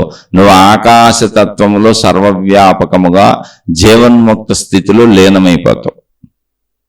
అది శరీరం ఉన్నంత వరకు అటువంటి వాళ్ళను జీవన్ముక్తులు అంటారు. శరీరం సృష్టి ధర్మం ప్రకారం ఎవరికైనా, జీవన్ముక్తులకైనా, దేవుళ్ళకైనా, దేవతలకైనా, మనుషులకైనా, భూమి మీద శరీరం ధరించిన ఎవరికైనా వాళ్ళని ఏ పేరుతో పిలిచినా మరణం సంభవిస్తుంది. శరీరం శిథిలమైపోతుంది. శరీరం శిథిలమైపోతే విదేహముక్తి అంటారు. వాళ్ళను ముక్తులు అంటారంటే అనంత ఆత్మశక్తిలో కలిసిపోయారు. వాళ్ళు ముక్తి పొందింది సృష్టి నుంచి. సృష్టి భావనే వాళ్ళకు ఉండదు. వాళ్ళు అలలా ఎగిసిపడటం ఉండదు, కెరటంలా ఎగిసిపడటం ఉండదు. ఇక జన్మ పరంపరలు ఉండవు. కాబట్టి ఆలోచన ఆగాలనుకోబాకండి. ఆలోచనలను మంచి వైపు పెట్టండి. అప్పుడు మంచి భావాలు వస్తాయి, మంచి ఆలోచనలు వస్తాయి. ఆలోచనలను చెడు వైపు పెట్టబాకండి. ఆలోచనలను చెడు వైపు పెడితే చెడ్డ భావాలు వస్తాయి. ఇక్కడ మనం వద్దనుకుంటుంది చెడ్డ భావాలనే, అంతే తప్ప ఆలోచనలు కాదు. ఆలోచన చెడ్డదే మంచిది కాదు. ఆలోచన శక్తి, అందులో ఉండే భావము చెడ్డదే మంచిది. మనం అక్కడ వద్దనుకునేది భావాలు. అందుకని ఆలోచనని మంచిలో పెట్టండి, మంచి భావాలు వస్తాయి. అంతే తప్ప నిద్రలో తప్ప ఆలోచనలు ఆగటం మెలకువలో ఉండదు. ఆలోచనలు ఆగితే కోమాలోకి వెళ్ళిపోతాం, లేదా ఆలోచనలు ఆగటం అనేది మరణంలో జరుగుద్ది. ఆలోచనలు ఆగటం అనేది తాత్కాలికంగా నిద్రలో జరుగుతుంది. విడిగా మెలకువంతా ఆలోచనలు ఉంటేనే మనం గుర్తించుకుని జీవించడానికి అనువుగా ఉంటుంది. అది సృష్టి ధర్మం, అది శరీర ధర్మం. దాని ధర్మాలు అది పాటించుకుంటుంది. దాన్ని సరిగ్గా తెలుసుకుని మనం ఆలోచనలలోని భావం మనకొద్దు. చెడ్డ భావాల ఆలోచనలు వద్దు. ఆలోచనలో భావం ఉంటుంది. ఆ చెడ్డ భావాల ఆలోచనలు వద్దు, మంచి భావాల ఆలోచనలు కావాలి. కాబట్టి తీసుకెళ్లి మంచిలో పెట్టుకుందాం. అందుకే ఆధ్యాత్మిక చదువు, అందుకే ఆత్మజ్ఞాన చదువు. ప్రస్తుతాన్ని శీర్షికని ఇక్కడికి ఆపుకుందాం. ఇలా ఎంతైనా చెప్పుకోవచ్చు. మీకు అర్థమైతే ఓకే, అర్థం కాకపోతే మళ్ళీ అడగండి. ఎన్నిసార్లు అయినా విశ్లేషించుకుందాం. ఎందుకంటే ఇది ఆధ్యాత్మిక విద్యాలయము, ఆధ్యాత్మిక పాఠశాల. ఎన్నిసార్లైనా మనం అది అయ్యే వరకు, మనం మంచిని పొందే వరకు, చెడు పోగొట్టుకునే వరకు, మన ఆలోచన మూలమైన మన అనంత ఆత్మశక్తి ఎరుకను మనం పొంది జీవన్ముక్తులయ్యే వరకు ఇది చెప్పుకుంటూ ఉండాల్సిందే. ఇక్కడ మహిమలు లేవు, మాయలు లేవు, ఎటువంటి గారడీలు లేవు, అద్భుతాలు లేవు. అసలు అవి ఉండవు. అవి చెప్పేవాళ్ళందరూ మోసగాళ్ళు. ఎందుకంటే నువ్వే నీ శక్తి, నువ్వు శక్తివే. ఆసక్తే ఆలోచనగా ఉంది, ఆసక్తే జ్ఞానంగా ఉంది, ఆసక్తే ప్రాణంగా ఉంది, ఆసక్తే శరీరంగా ఉంది, ఆసక్తే మనకు సృష్టిగా ఎగిసిపడింది, ఆసక్తే ఆకాశతత్వంగా ఆనందత్వంగా ఉంది. నువ్వే శక్తివి, తత్వమసి, అది నీవే అయి ఉన్నావు. ఆ విషయాన్ని తెలుసుకో అని మన పూర్వపు మహాత్ములు మనకు అనేకం అందించి వెళ్ళారు. ఆ ప్రయత్నం మనం చేస్తున్నాం. ఇప్పుడు నచ్చిన వాళ్ళు, అర్థమవుతున్న వాళ్ళు ఆచరించే ప్రయత్నం చేయండి. ఆచరిస్తున్న వాళ్ళు సందేహాలు వస్తే తప్పకుండా అడిగే ప్రయత్నం చేయండి. ఇది నచ్చని వాళ్ళు, ఇది మెచ్చని వాళ్ళు, నాకు అర్థం కాలేదు అనుకుంటున్న వాళ్ళు దయచేసి నన్ను క్షమించి వదిలివేసి మీకు నచ్చిన మార్గాలలో, మీకు నచ్చిన గురువులతో, మీకు నచ్చిన దేవుళ్ళతో, మీకు నచ్చిన విధానాలలో, మీ పద్ధతుల్లో మీరు హాయిగా సాగిపోండి. శుభమస్తు. మీకు మీ కుటుంబ సభ్యులకు మేలు చేకూరుగాక. మరలా మరొక కొత్త శీర్షికతో కలుసుకుందాం.